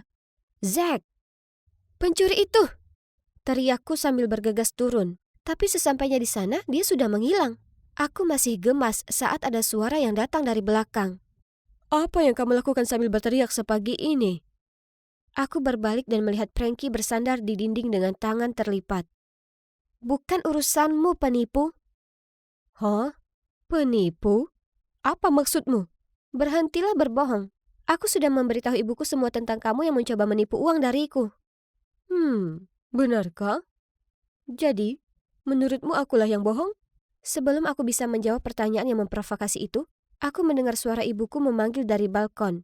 Hei gadis kaya, jika kamu ingin mengetahui kenyataan, aku sarankan kau datang menemuiku malam ini, dan kita akan mengikuti ibumu. Ibu muncul dan mengerutkan kening, bertanya kenapa aku berbicara dengan Frankie. Aku mengatakan sesuatu tentang menanyakan arah, lalu segera memasuki ruangan dan menutup pintu. Frankie jelas-jelas seorang pencuri dan brengsek, kan? Tapi mengapa kata-katanya masih melekat di pikiranku? Aku sempat memperhatikan beberapa hal yang aneh, seperti saat kami di villa, aku bertanya pada ibu di mana peralatan makannya, tapi dia tidak ingat. Tapi kemudian di apartemen ini dia langsung mendapatkannya. Ditambah lagi, kenapa ada foto dirinya di kamar, padahal ini adalah tempat temannya. Malam itu, ketika ibu bersiap-siap untuk pergi keluar, lagi-lagi aku melihat kalungnya. Hanya saja itu sebenarnya kalungku, yang telah dicuri bersama dengan barang-barangku yang lain. Ayahku membuatkan kalung itu khusus untukku. Jadi itu unik, tapi kenapa ibu memilikinya? Aku memujinya dan bertanya dari mana dia mendapatkannya. Tersipu-sipu, dia dengan gembira memberitahuku bahwa cowok kaya yang baru saja dia kencani telah membelikannya untuknya. Lalu dia bilang dia akan mengajaknya makan malam malam ini. Aku memaksakan senyum, tapi kepalaku dipenuhi pertanyaan. Siapa sebenarnya? Ibu. Aku diam-diam mengikuti ibu di jalan. Tiba-tiba, sebuah tangan menepuk pundakku. Ayo pergi. Aku berbalik dan itu adalah Frankie. Tanpa berkata apa-apa, aku mengangguk dan segera masuk ke mobilnya. Dan kami mengikuti taksi ibu. Tunggu, bukankah itu villa yang kita tempati sebelumnya? Beberapa saat kemudian, sebuah mobil mewah tiba, membawa ibuku ke restoran mahal terdekat. Kami mengintip melalui dinding kaca. Itu dia. Ibuku sedang duduk di sana, tersenyum dan berbicara dengan seorang cowok berjas. Apakah dia berpura-pura tinggal di villa itu untuk menipu cowok itu? Apakah ibuku seorang cewek matre? Aku tidak bisa menontonnya lagi, jadi aku menarik lengan Frankie. Tapi anehnya, dia tampak sama terkejutnya denganku. Bukankah ini idemu? Jadi kenapa wajahmu pucat? Dia hanya menggelengkan kepalanya dan membawaku pulang. Kami menunggu di apartemen sampai ibu kembali. Dan suasananya tegang. Sekitar tengah malam kami mendengar pintu terbuka. Dan ibu masuk dan menatap kami dengan khawatir. Dia mulai mengusir Frankie keluar dari sana, tapi aku menyelanya. Bu, aku tahu segalanya. Kamu sudah tinggal di sini selama 2 tahun. Kamu miskin, dan kamu menipu orang kaya. Sayang, bukan seperti itu. Tenanglah dan aku akan menjelaskan semuanya kepadamu. Jadi, ternyata, setelah menceraikan ayahku, dia bertekad untuk kembali ke AS dan sukses dalam bisnis. Tapi, dia gagal. Dan dia sangat malu. Dia berbohong padaku dan ayah. Kemudian ketika dia mendengar bahwa aku akan datang berkunjung, dia menghabiskan sedikit tabungannya untuk menyewa sebuah villa mewah untukku. Tapi ketika aku tidak sengaja menumpahkan kecap di sofa mahal itu, dia tidak mampu memperbaikinya. Jadi kami diusir. Adapun pria yang bersamaku malam ini, aku bertemu dengannya saat berjalan di luar villa. Dia kaya dan baik. Dia menyukaiku dan aku juga menyukainya. Tapi bagaimana dengan kalung itu? Mama, ini sebenarnya punyaku. Ada di dalam koperku yang dicuri. Ibuku memberikan tatapan bingung. Tapi sebelum dia bisa berkata apa-apa, Frankie berseru. Pria itu penipu. Aku dan ibu ternganga saat melihat Frankie yang menoleh ke arahku dan berkata, maaf, tapi menurutku kalian perlu tahu yang sebenarnya. Lalu Frankie memberitahu kami bahwa pria itu tidak lain adalah ayah Zack. Setelah mengantarku kembali ke villa, Zack mengira ibuku kaya. Jadi dia membujuk ayahnya untuk datang dan menggodanya. Tapi bagaimana kamu menggali informasi tentang orang-orang ini? Karena aku kenal Zack. Ketika aku melihat Alana mengejarnya, aku tahu dia telah mencuri darinya. Tapi dia temanku. Bagus, jadi kalian berdua berbohong padaku. Lalu aku bergegas masuk ke kamarku, mengunci pintu, dan menangis. Keesokan paginya ibu mengetuk pintuku, tapi aku mengabaikannya. Alana, aku paham kamu kesal padaku, tapi aku meninggalkan sandwich di sini. Jadi setidaknya tolong makan sesuatu. Aku benar-benar minta maaf. Aku cuma mau menjadi ibu yang sempurna untukmu. Kata-katanya membuatku terisak sekali lagi. Tak bisa kukatakan, dari lubuk hatiku yang terdalam, aku merasa kasihan padanya. Setelah itu, aku membuka pintu dan memeluknya erat. Lalu kami berdua saling berpelukan sambil menangis. Aku akan meninggalkan LA hari ini bersama ibu. Dia akan pindah kembali ke Prancis bersamaku, tempat dia bisa memulai segalanya dari awal. Saat aku sedang menyeret koperku ke taksi, Frankie muncul dan meminta maaf kepadaku. Aku hanya mengangkat bahu dan bilang itu tidak penting lagi.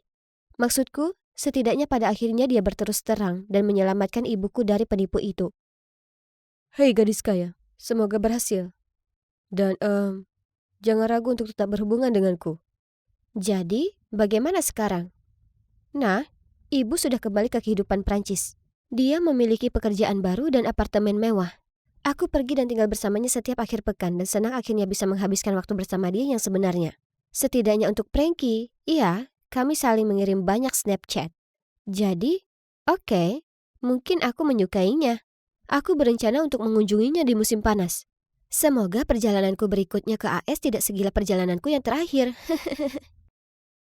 Ayo, ngaku. Kau curi kalungku kan? Mindy menatap kami dan menggelengkan kepalanya. Dia berkeringat. Nah, hanya ada kita bertiga di rumah. Dan jika Andy tak mengambilnya, maka jelas itu kau. Serius, Cass? Kau harus percaya padaku, aku tak mengambilnya. Tapi jelas dia bohong, karena saat ku geledah tasnya, kalung Cass ada di sana. Cass menyuruhnya keluar dari rumah dan tangis Mindy pun pecah. Kasihan Mindy. Aku sangat ingin menghentikan Cass, tapi dia sangat benci orang lain menyentuh barangnya. Jadi aku diam saja. Kalian tahu, aku dan Cass bagaikan api dengan asap. Kami selalu tinggal di lingkungan yang sama, jadi kami besar bersama dan berbagi segalanya. Iya, hampir semua. Kecuali satu rahasia kecil yang bisa jadi menghancurkan persahabatan kami selamanya andai dia tahu soal itu. Andy, apa yang sedang kau lakukan? Aku mulai tergagap. Ini cantik sekali. Jujur, aku kesal soal Mindy. Aku tak percaya dia akan bertindak seperti itu. Aku tersenyum, tak tahu harus berkata apa. Maksudku, aku yang mengeksposnya. Tiba-tiba, aku merasa amat bersalah. Tepat di saat itu kami sampai tempat pembayaran. Cass mengeluarkan semua dari keranjang untuk diserahkan ke kasir. Tunggu dulu. Ia berseru. Apa ini? Barang ini barcode-nya robek. Kasirnya membuat keributan beberapa saat dan bahkan memanggil manajer. Aku dan Cass berdiri di sana lama sekali berusaha mencari tahu apa yang terjadi. Cass bahkan mulai menangis, mengira dia akan dituduh mencuri. Setelah sekitar 30 menit, manajer toko datang dan memberitahu kami boleh pergi. Mereka menyimpan barang tanpa barcode itu dan mengantar kami pergi. Phew, hampir saja. Apa? Apa maksudmu? Oh, tidak. Aku hanya lega kita tak jadi dapat masalah. Tapi supaya kalian paham, itu bukan kali pertama kami berada dalam situasi tak nyaman saat berbelanja. Kadang barcode terkoyak, kadang label yang hilang. Lalu alarm pengaman akan selalu mati di gerbang. Dan semua situasi ini bukan sekedar kebetulan. Oke, aku harus jujur di sini. Masalahnya, aku punya kebiasaan mencuri. Bukan karena aku tak bisa beli barang, maksudku ayahku adalah pemilik bank, jadi uang bukan masalahnya. Ayahku biasanya membelikanku ponsel terbaru tiap bulan, dan kalian harus lihat lemariku. Aku punya semua tas desainer. Aku mencuri karena itu memberiku semacam sensasi yang tak bisa diberikan kehidupan sehari-hariku yang membosankanku. Ayah hanya memberi uang setiap hari, dan tak sekalipun sejenak berpikir kalau mungkin aku ingin pelukan atau apa kabar. Sejak ibu pergi saat aku masih bayi, ayah selalu gunakan uang untuk menjaga ketenangan. Jadi suatu hari saat aku SD, kucuri jepit rambut cewek yang duduk di sebelahku. Rasanya begitu menyenangkan. Aku suka rahasia kecilku. Aku suka drama yang muncul menyertainya. Dan kenyataan bahwa tak seorang pun pernah mencurigaiku. Karena aku gadis kecil yang kaya. Setelah jepit rambut, aku jadi ketagihan mencuri barang kecil dan tak bisa berhenti. Kurasa itu satu-satunya yang bisa kukontrol di hidupku. Jadi terus kulakukan. Dan disinilah aku masih mendapatkan sensasi dari hal itu setiap saat. Dan ya, kalian bisa tebak. Orang yang mengambil kalung di acara menginap Cass tak lain adalah aku, tentu saja. Tapi saat itu, karena sangat ketakutan, kuselipkan kalung itu di tas Mindy dan pura-pura menemukannya di situ. Aku sedang tenggelam dalam lamunan saat tiba-tiba teriakan Alex mengejutkanku. Guys, Pulpen unicornku hilang. Kalian tahu yang pulpennya bersinar? Seluruh kelas mendadak gempar. Beberapa teman berusaha mencarinya, sementara Alex berjalan lurus ke arahku. Andrea pasti mengambilnya. Pagi ini saat ku keluarkan pulpen itu, aku dan dia satu-satunya yang ada di sini. Aku mendongak menatap Alex, jantungku berdetak kencang di dada. Ini dia. Tamat riwayatku kali ini. Kemudian tiba-tiba kulihat ke arah Scott Parker, cowok tampan yang baru saja pindah ke kelas kami. Oh tidak, aku tak bisa memberinya kesan buruk tentangku. Aku harus berpikir cepat cara keluar dari masalah ini. Kau menunggu sampai aku pergi ke kamar mandi untuk mengambilnya, ya kan? Alex, aku tak pernah melakukan hal macam itu. Lagi pula aku punya banyak sekali pulpen. Malah kau boleh ambil satu kalau kau mau. Ku keluarkan pulpen berhias berlian imitasi pink dari kotak pensilku dan menyerahkannya ke Alex. Sementara Alex menatap takjub ke pulpenku. Kusarankan semuanya memeriksa loker untuk melihat apa pulpennya ada di sana. Tentu saja, di samping loker itu ada pulpen unicorn bersinar yang dihilangkannya. Tepat depan Scott. Ku ambil pulpen itu dan menyerahkannya ke Alex. Aku sangat kecewa kau pikir ku curi ini darimu. Tapi, tak apa, sekarang ketemu. Alex memerah dan minta maaf padaku. Teman kami yang lain juga menyalahkan Alex karena tak mencarinya dengan hati-hati dan langsung menyimpulkan itu aku. Lain kali, jangan konyol. Andrea itu orang yang baik, lagi pula keluarganya kaya sekali. Kenapa dia mau mencuri pulpen darimu? Aku hanya tersenyum dan berjalan pergi. Tiba-tiba ada suara memanggil dari belakangku. Itu Scott. Dia menatapku dan berkata, "Wah, itu sangat dramatis. Ngomong-ngomong aku Scott.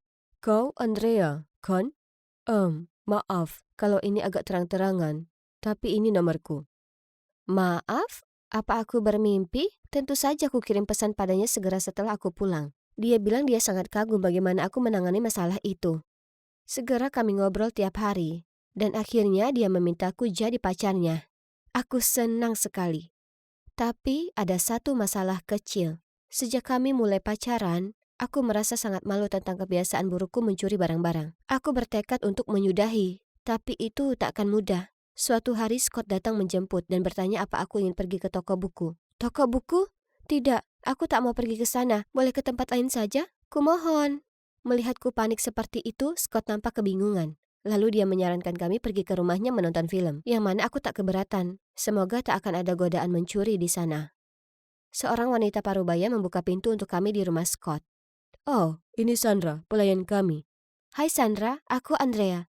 Tapi bukannya membalas menyapa, Sandra hanya menatapku dengan cara yang sungguh menyeramkan. Sebenarnya itu membuat bulu kuduku berdiri. Setelah nonton film, Scott dan ibunya mengajakku tinggal untuk makan malam. Ibu Scott, Nyonya Doris Parker, sangatlah ramah, dan kami ngobrol asik. Sementara menunggu hidangan penutup, aku beranjak ke kamar mandi. Tapi saat aku keluar dari sana, hampir saja aku menabrak Sandra. Dia berdiri di sana memandangiku lagi. Oh, maaf.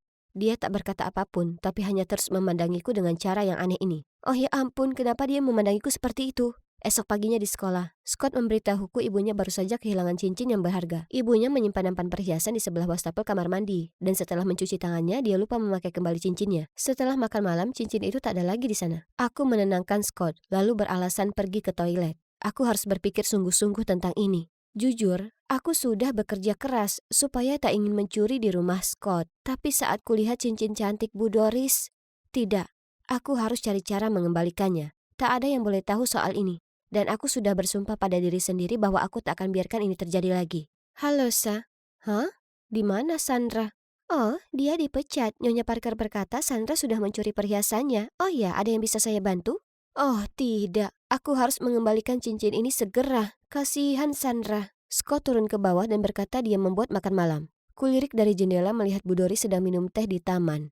Ini kesempatanku. Aku menyelinap ke kamarnya, diam-diam berjinjit dan menuju ke kotak perhiasan. Tiba-tiba lampunya menyala. "Beritahu aku apa yang kau lakukan di sini." Dengan cepat aku berbalik menjatuhkan cincin itu di lantai. Mindy, kenapa kau ada di sini?" "Aku sepupu Scott. Jadi kau yang mencuri cincinnya?" "Aku tak percaya sepupuku pacaran denganmu."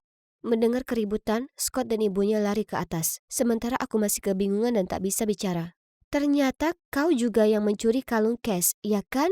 Dia bahkan tak mau bicara padaku gara-gara kau."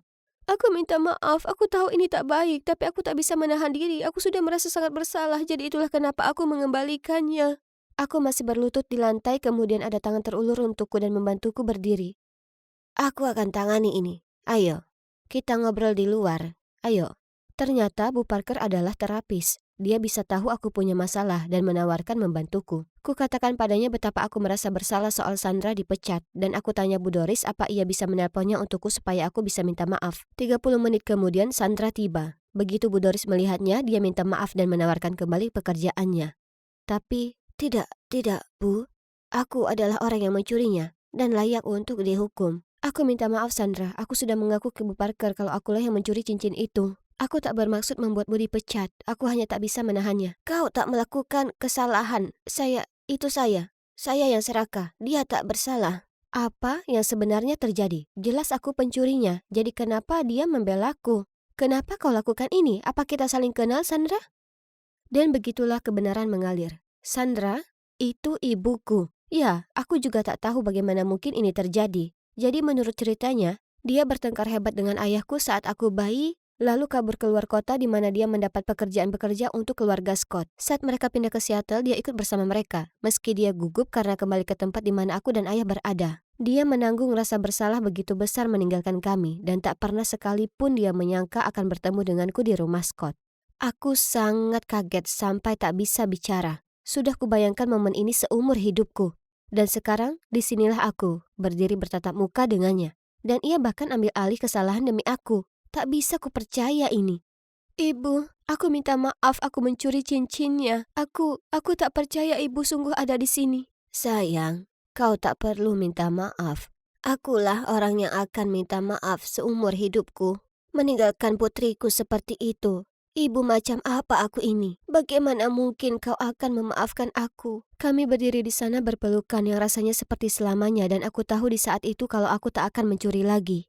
Doris mendiagnosaku mengidap kleptomania karena kurangnya kasih sayang dari ibu. Tapi sekarang setelah ibu kembali, aku tak punya alasan mencari sensasi dari mencuri. Aku punya semua yang kubutuhkan di sini. Ada beberapa momen di mana aku hampir mencuri lagi, tapi Bu Doris menyuruhku untuk menelpon ibu segera saat kurasakan dorongan itu. Dan saat ibu mengangkat telepon dan kudengar suaranya, dorongan itu memudar dan aku merasa jauh lebih baik. Scott dan Kes serta Mindy memaafkanku setelah Bu Doris mendudukkan mereka dan menjelaskan lebih lanjut tentang adiksiku. Sekarang, aku dan Scott masih bersama dan aku bertemu ibu setiap hari di tempat Scott. Ayahku belum memaafkan ibu karena pergi, tapi perlahan. Akhirnya, aku merasa semuanya lengkap dan masalah mengutilku sudah jadi masa lalu. Terlalu banyak belajar dan kurang tidur membuatku merasa seperti zombie. Coklat akan membantu, ya kan? Jadi, dengan mengantuk aku jalan ke bawah. Hah? Kenapa seluruh keluargaku di sana dengan koper mereka? Apa kalian mau pergi ke suatu tempat? Ya, ke Colorado untuk liburan ski. Hah, itu keren sekali. Kau yang terbaik, Ayah. Tidak denganmu, Helen. Kau harus belajar. Dan ini adalah hadiah spesial untuk Christine karena menangkan beasiswanya. Apa? Jadi kalian akan meninggalkanku begitu saja hanya karena nilai yang tak berarti? Ini sangat tak adil. Terserahlah. Aku bahkan tak butuh mereka untuk pergi denganku. Shh. Kemarilah. Aku akan memberitahu kalian sebuah rahasia. Aku bisa pergi ke resort ski sendiri dan lebih bersenang-senang. Tapi bagaimana, tanya kalian? Ini disebut dengan lucid dreaming. Aku pertama kali mendengarnya lewat film yang paling populer, Inception. Dan sadar kalau aku mengalami hal yang sama sebelumnya. Sejak itu, aku jadi ahli dalam hal ini. Jadi sebelum pergi tidur, aku hanya perlu menulis skenario di mana aku ingin pergi. Dengan siapa dan apa yang ingin kulakukan, dan 3, 2, 1. Aku tertidur dan menjalani kehidupan terbaikku. Nyatanya, bisa dibilang kalau mimpi indah rancangan sendiri ini seperti pengobatan bagiku. Karena, jujur saja, kehidupanku yang sebenarnya membosankan. Tak peduli bagaimana beratnya aku berusaha, aku bukan tandingan bagi saudara tiriku, Christine.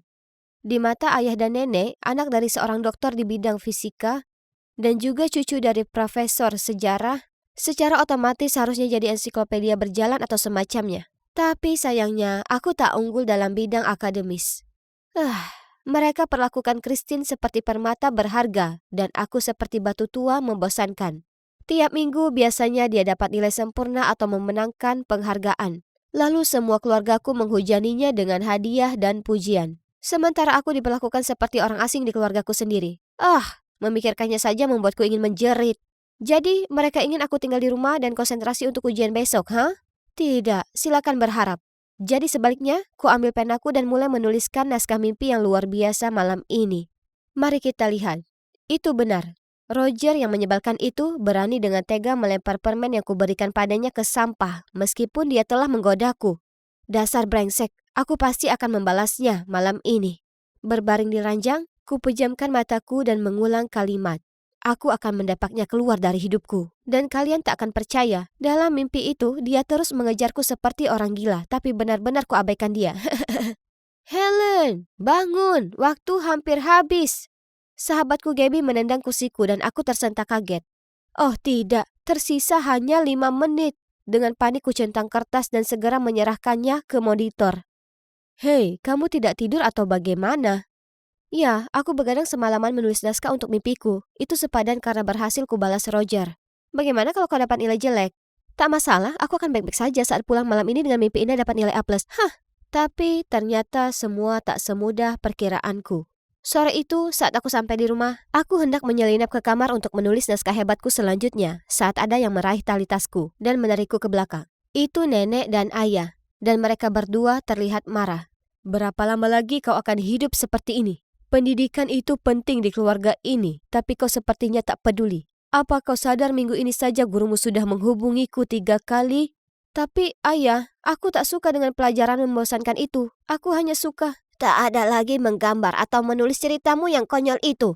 Kau perlu fokus pada pelajaranmu atau kau akan berakhir menjadi orang yang tak berguna seperti...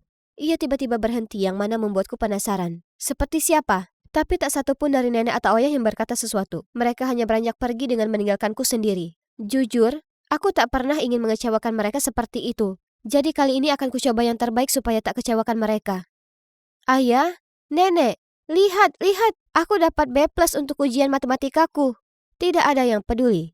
Ibu tiriku memeluk Christine dan melihatnya dengan mata berbinar. Putriku yang luar biasa. Aku tahu penghargaan murid teladan mudah sekali bagimu. Tidak seperti orang lain. Kemudian ia menoleh padaku dan bergumam. Helen, ayolah, kau permalukan dirimu sendiri. Itu memalukan. Wajahku lesu dan aku menahan tangis. Tapi aku berusaha sangat keras untuk mendapatkan nilai ini. Satu nilai B+ itu bukan hal yang bisa dibanggakan. Kubuang lembar ujianku ke tempat sampah lalu bergegas pergi ke kamar. Tak peduli apa yang kulakukan atau seberapa keras usahaku, rumah tangga ini selalu memperlakukanku seperti pecundang. Mimpilah Helen, kembali ke tempatmu yang menyenangkan. Di depanku terdapat langit senja berwarna lembayung. Sudah kurencanakan momen ini begitu lama, bersantai di pantai tanpa ada yang mengeluh. Tapi tiba-tiba langit jadi gelap, dan awan tebal itu tampaknya hendak menelanku. Hah? Ada apa ini? Ini bukan bagian dari naskah. Ketakutan aku lari ke hutan, tapi sangat gelap dan seram di sini. Lalu aku tersandung ranting dan terjatuh. Aduh! Saat ku gosok pergelangan tanganku dan mulai menangis, tiba-tiba seorang wanita asing muncul.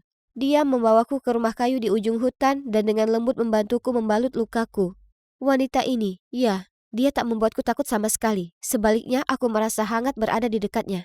Penasaran, ku coba mendekat melihat wajahnya, tapi kemudian tiba-tiba aku terbangun dan menyadari air mata mengalir di pipiku. Sungguh mimpi yang aneh.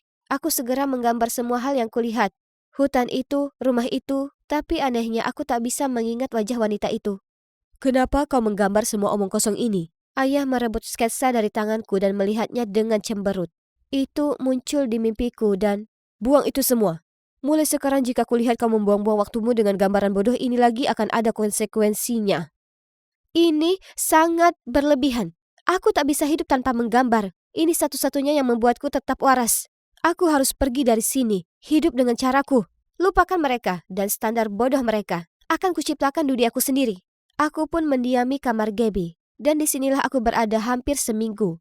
Untungnya orang tua Gabby sungguh tak keberatan aku tinggal. Sedangkan keluargaku, mereka tak mengirimiku pesan sekalipun. Dan ya, mimpi terus berlanjut. Tapi sekarang aku masih takut tidur karena mimpiku yang jelas itu masih kacau. Terkadang indah, terkadang buruk. Dan sebagian besar hasilnya tak lagi seperti yang kuharapkan. Hingga suatu hari hutan menyeramkan itu muncul lagi. Tak peduli seberapa sering aku menjerit membangunkan diriku, aku masih tak bisa keluar dari mimpi buruk itu. Panik, aku terus berlari dan berlari dengan harapan menemukan tempat aman hingga... Kulihat wanita itu, dan sekali lagi dia ulurkan tangannya untuk membantuku. Kali ini tak akan kulewatkan kesempatanku. Kulihat dengan baik wajahnya, mengingat setiap detailnya, dan segera saat aku bangun, aku menggambarnya. Wah, aku tak tahu kau menonton acara malam ini. Gaby terkekeh. Acara apa? Lihat, dia itu selebriti. Dia pemandu acara TV yang kadang ditonton ibuku. Jadi, wanita itu orang sungguhan. Jika begitu, aku harus menemukannya. Aku tak begitu tahu apa yang terjadi. Hanya saja ada sesuatu yang mengikatku dengan wanita ini, dan aku perlu mencari tahu.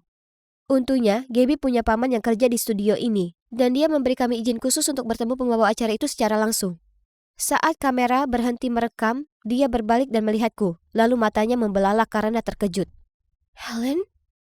Helen, apa ini sungguh dirimu? Kemudian dia bergegas datang dan memelukku. Hah?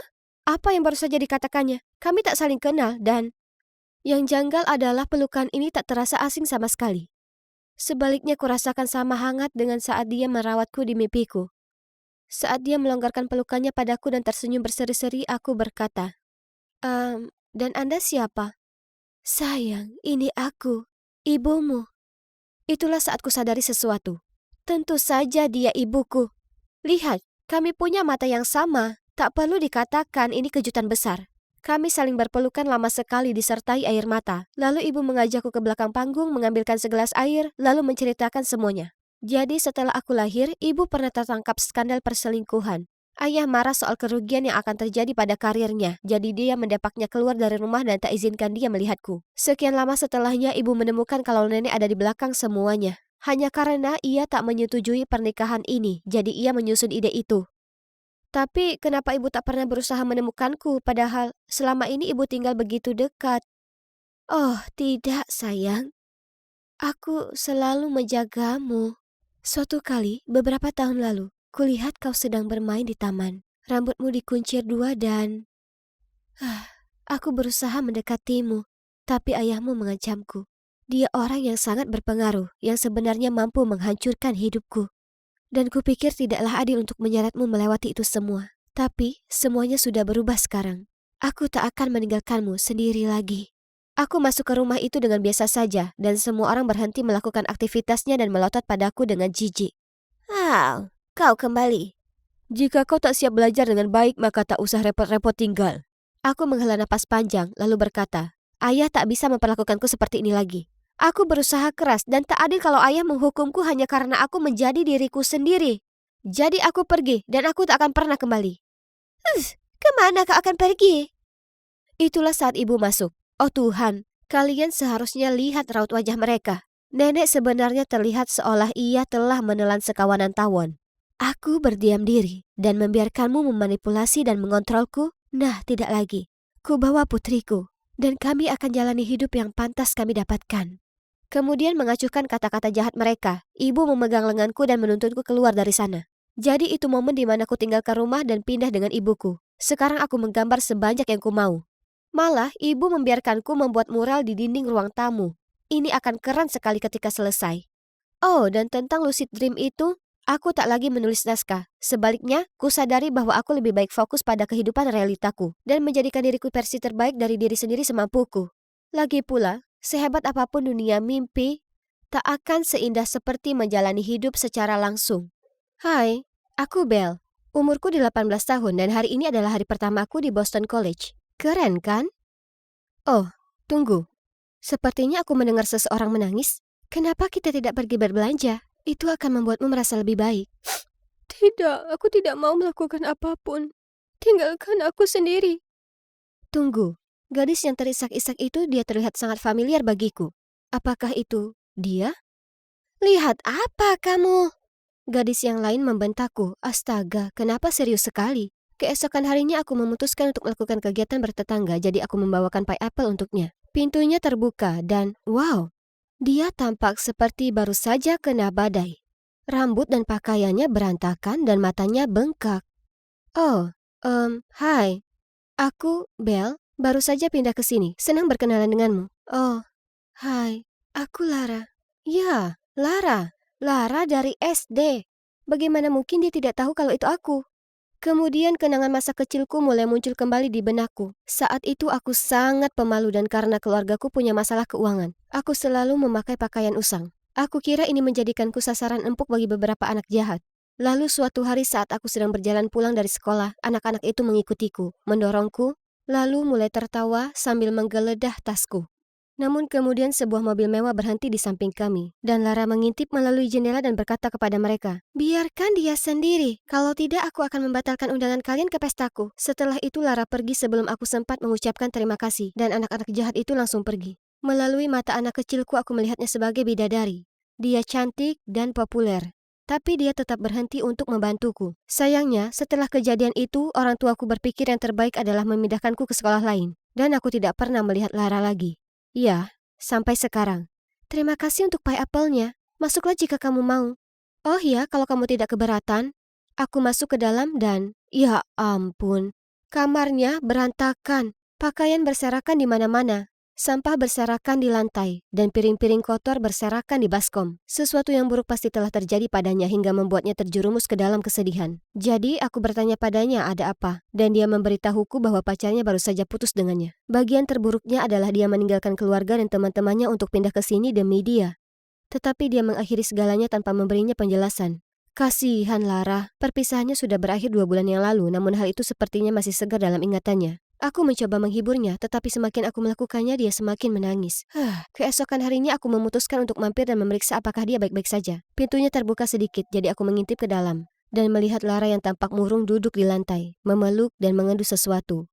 "Lara, apa yang kamu lakukan?" "Aku menemukan ini dan aku sangat merindukannya." Ternyata dia mencari sweaternya di lemari dan akhirnya menemukan hoodie mantannya. Itu saja. Cukup sudah.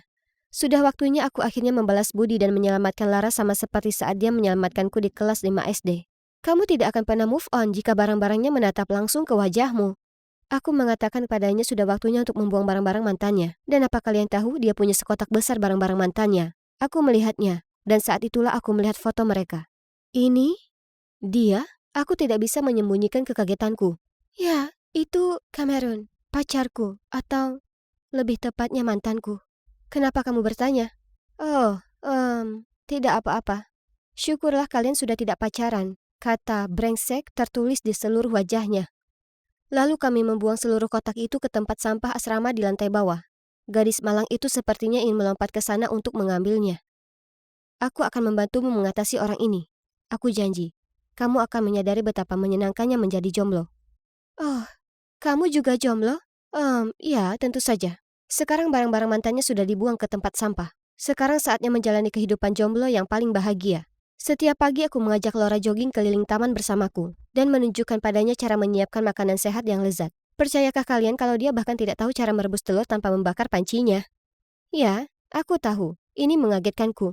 Lalu suatu kali baknya tersumbat, dan dia benar-benar ketakutan. Aku datang dengan alat penyedot terpercayaku dan menunjukkannya cara memperbaikinya. Mudah sekali, dan yang terbaik, tidak ada orang yang dibutuhkan untuk menyelamatkan gadis-gadis ini. Selanjutnya aku perlu menunjukkan kepada Lara bagaimana menikmati hidup, karena yang dia lakukan hanyalah bermalas-malasan di kamarnya. Jadi, pada suatu Sabtu malam, aku menyeret dia dan Kayla ke bar yang sangat keren ini. Wah, aku haus. Jangan khawatir, aku yang traktir. Tunggu Lara, apa kamu mau tahu cara mendapatkan minuman gratis? Lalu dia berjalan melewati beberapa cowok, mengibaskan rambutnya dan mengedipkan matanya dengan senyuman termanis di wajahnya. Dan bam, cukup begitu kami membelikan minuman untuk kami. Lara tampak sangat senang dengan apa yang baru saja dia capai dan itu membuatku bahagia juga. Hanya saja Kayla tidak terlihat begitu senang. Mungkin minumannya terasa terlalu pahit. Saat kami sedang bersenang-senang, teleponku tiba-tiba berdering. Ya Tuhan, aku sudah lama merindukan panggilan itu. Tapi kenapa sekarang? Aku mematikannya dan terus mengobrol. Kenapa kamu tidak menjawab? Oh, tidak apa-apa. Kamu yakin? Sepertinya penting. Ya, jangan khawatir. Sebelum aku menyelesaikan kalimatku, tiba-tiba aku mendengar seseorang memanggil Lara. Lara? Oh, Jack? Hai, sudah lama. Aku kaget melihatmu di sini. Apa kamu sendirian atau bersama teman? Lalu Lara belum sempat memperkenalkan kami. Cowok itu menatapku. Hei, sepertinya aku kenal kamu. Tidak, sepertinya kita belum pernah bertemu. Aku langsung menyangkalnya. Tapi orang ini sangat ngotot. Dia membuatku agak tidak nyaman, karena aku tidak sengaja menjatuhkan gelasku, lalu aku harus berlari ke kamar mandi untuk membersihkan diri. Bagaimanapun, malam itu luar biasa. Aku bangga pada diri sendiri karena telah membuktikan kepada Lara bahwa menjadi jomblo tidaklah seburuk itu. Namun, keesokan paginya, bencana melanda. Kayla menyuruhku masuk ke kamar Lara, di mana dia meringkuk di tempat tidurnya sambil memegang foto dirinya dan Cameron. Susah sekali membuatnya melupakan mantan pacarnya itu. Lara terisak karena Jack memberitahunya bahwa Cameron pacaran dengan orang lain. Dan kini, Kayla punya ide untuk membalas dendam padanya. Aku tahu ini menyakitkan, tapi tolong abaikan saja dia dan lanjutkan hidupmu. Apa yang kamu tahu? Apa kamu ada di pihak Lara atau di pihak mantannya yang brengsek? Aku cuma mengabaikan Kayla dan mencoba berbicara dengan Lara. Syukurlah dia sepertinya mendengarkanku dan membatalkan rencana balas dendam. Ya ampun, Kayla terlihat sangat marah. Aku kembali ke asramaku dan menghela nafas lega. Lalu tiba-tiba ponselku mendapat pesan masuk. Tidak sabar bertemu denganmu besok. Oke, sebenarnya aku sering bertemu cowok yang sangat kusukai. Tapi aku tidak ingin menyinggung Lara, jadi aku tidak menyebutkannya padanya. Keesokan paginya, aku memakai gaun yang lucu, merias wajahku, menata rambutku, dan dengan penuh semangat keluar dari kamar asramaku, dan menemukan tumpukan kantong sampah di depan pintuku. Siapa yang melakukan ini? Aku menyeretnya ke bawah untuk menaruhnya di tempat sampah. Ketika aku menemukan semua suratku di sana bercampur jus sampah. Apakah ini lelucon atau apa? Terserah, aku tidak punya waktu untuk ini, aku sudah terlambat. Aku tiba di sebuah galeri dan melihat bahwa dia sudah ada di sini sedang melihat sebuah lukisan. Hei, maaf sudah terlambat. Dia berbalik sambil tersenyum. Ya, kamu pantas untuk ditunggu ya kan? Oke, izinkan aku menjelaskannya. Jadi, ya, itulah Cameron, tapi itu tidak seperti yang kalian pikirkan. Aku bertemu dengannya beberapa bulan yang lalu ketika dia membantu di sebuah acara untuk siswa baru. Dia tidak peduli aku memakai pakaian toko barang bekas dan sepatu Catsko tidak keren. Sebaliknya, dia sudah melupakan hal-hal ini dan mulai berbicara denganku terlebih dahulu. Jadi, Jack juga ada di sana. Itulah sebabnya dia agak mengenaliku. Aku sudah banyak mengirim pesan kepada Cameron dan harus aku akui, aku rasa aku memang punya perasaan padanya. Tapi jangan salah paham. Aku tidak tahu Lara adalah mantannya sampai aku melihat foto mereka. Ya ampun, itu benar-benar mengejutkanku. Aku tidak ingin memberitahunya dan tidak hanya menghancurkan hatinya lagi, tapi juga menghancurkan persahabatan kami. Itu juga sebabnya aku tidak berani menjawab panggilan Cameron di depan Lara saat kami berada di bar. Dan aku sangat beruntung Jack tidak mengenaliku malam itu. Atau itu akan menjadi bencana total. Aku tahu aku perlu mengatakan yang sebenarnya pada Lara, tapi pertama-tama dia hanya perlu sedikit waktu lagi untuk melupakan Cameron. Aku pulang dari kencan itu dengan senyum lebar di wajahku. Tapi apa yang kulihat membuatnya langsung memudar. Seluruh koleksi make upku hancur. Apa? Siapa yang akan melakukan hal sejahat itu? Butuh waktu lama bagiku untuk menabung untuk membeli semua itu. Saat aku memeriksa apakah ada yang bisa diselamatkan, aku melihat rambut panjang berwarna biru terletak di antara barang yang porak-poranda. Marah, aku hendak pergi dan melabraknya. Tapi Kayla dan Lara sudah muncul di ambang pintuku. Kenapa mereka terlihat sangat marah? Bagaimana kamu bisa berteman denganku seperti itu padahal selama ini kamu bertemu dengan mantanku? Jadi pidatomu yang bilang kamu tidak butuh cowok hanyalah sebuah kebohongan besar agar kamu bisa mengambil pacarku, ya? Dan apakah menurutmu Cameron akan menyukai cewek sepertimu? Kamu bahkan tidak mampu membeli tas yang bagus. Benar, izinkan aku beritahu satu hal. Kamu tidak akan pernah menjadi seperti salah satu dari kami. Dan kamu tidak akan pernah cukup baik untuk Cameron. Bagaimana bisa Lara menganggapku seperti itu? Aku benar-benar ingin membantunya, seperti dia membantuku. Aku hanya punya niat baik saja, Lara. Aku tidak tahu dia adalah mantanmu saat kita pertama kali bertemu. Aku tidak segera memberitahumu karena aku tahu kamu butuh waktu lebih banyak untuk pulih. Dan aku tidak mau menyakitimu, karena aku mengagumimu dan menghargai persahabatan kita. Apa kamu ingat kelas 5 SD? Aku diejek oleh anak-anak ini dan kamu adalah satu-satunya yang membelaku. Aku cuma mau membalas budi dan membantumu juga. Tapi mendengarmu mengatakan hal itu membuatku sangat sedih. Setelah itu aku mengusir mereka dari kamarku dan mengunci pintu. Aku menolak menghadiri kuliah dan mengabaikan semua panggilan dan pesan Cameron. Mungkin Lara dan Kayla benar.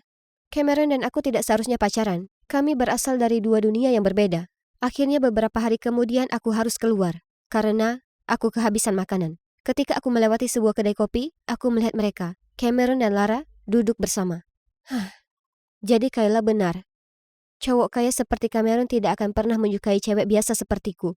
Aku tidak bisa lagi tinggal di asrama yang sama dengan Lara, jadi aku mengemasi barang-barangku untuk pindah dari sana.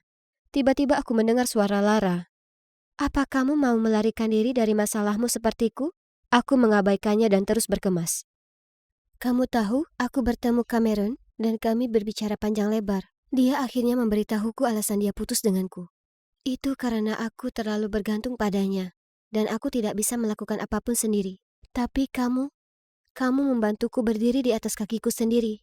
Dan untuk itu, aku tidak akan pernah bisa cukup berterima kasih. Lara, sejujurnya aku selalu ingin mengatakan yang sebenarnya padamu. Aku tahu, tapi itu tidak penting lagi. Tahukah kamu yang penting sekarang adalah menikmati kehidupan seorang jomblo yang mandiri, bukan? Oh, aku membelikanmu ini. Kayla sudah keterlaluan menghancurkan barang-barangmu. Selain itu, menurutku ada seseorang yang ingin bertemu denganmu. Tiba-tiba ada ketukan di pintu. Aku membukanya. Dan ya Tuhan, berdiri di sana, dengan karangan bunga besar adalah Cameron. Jadi sepertinya aku bisa terus mengenal Cameron sekarang. Dan aku tidak perlu pindah lagi. Tapi tahukah kalian apa bagian terbaiknya? Temanku sudah kembali.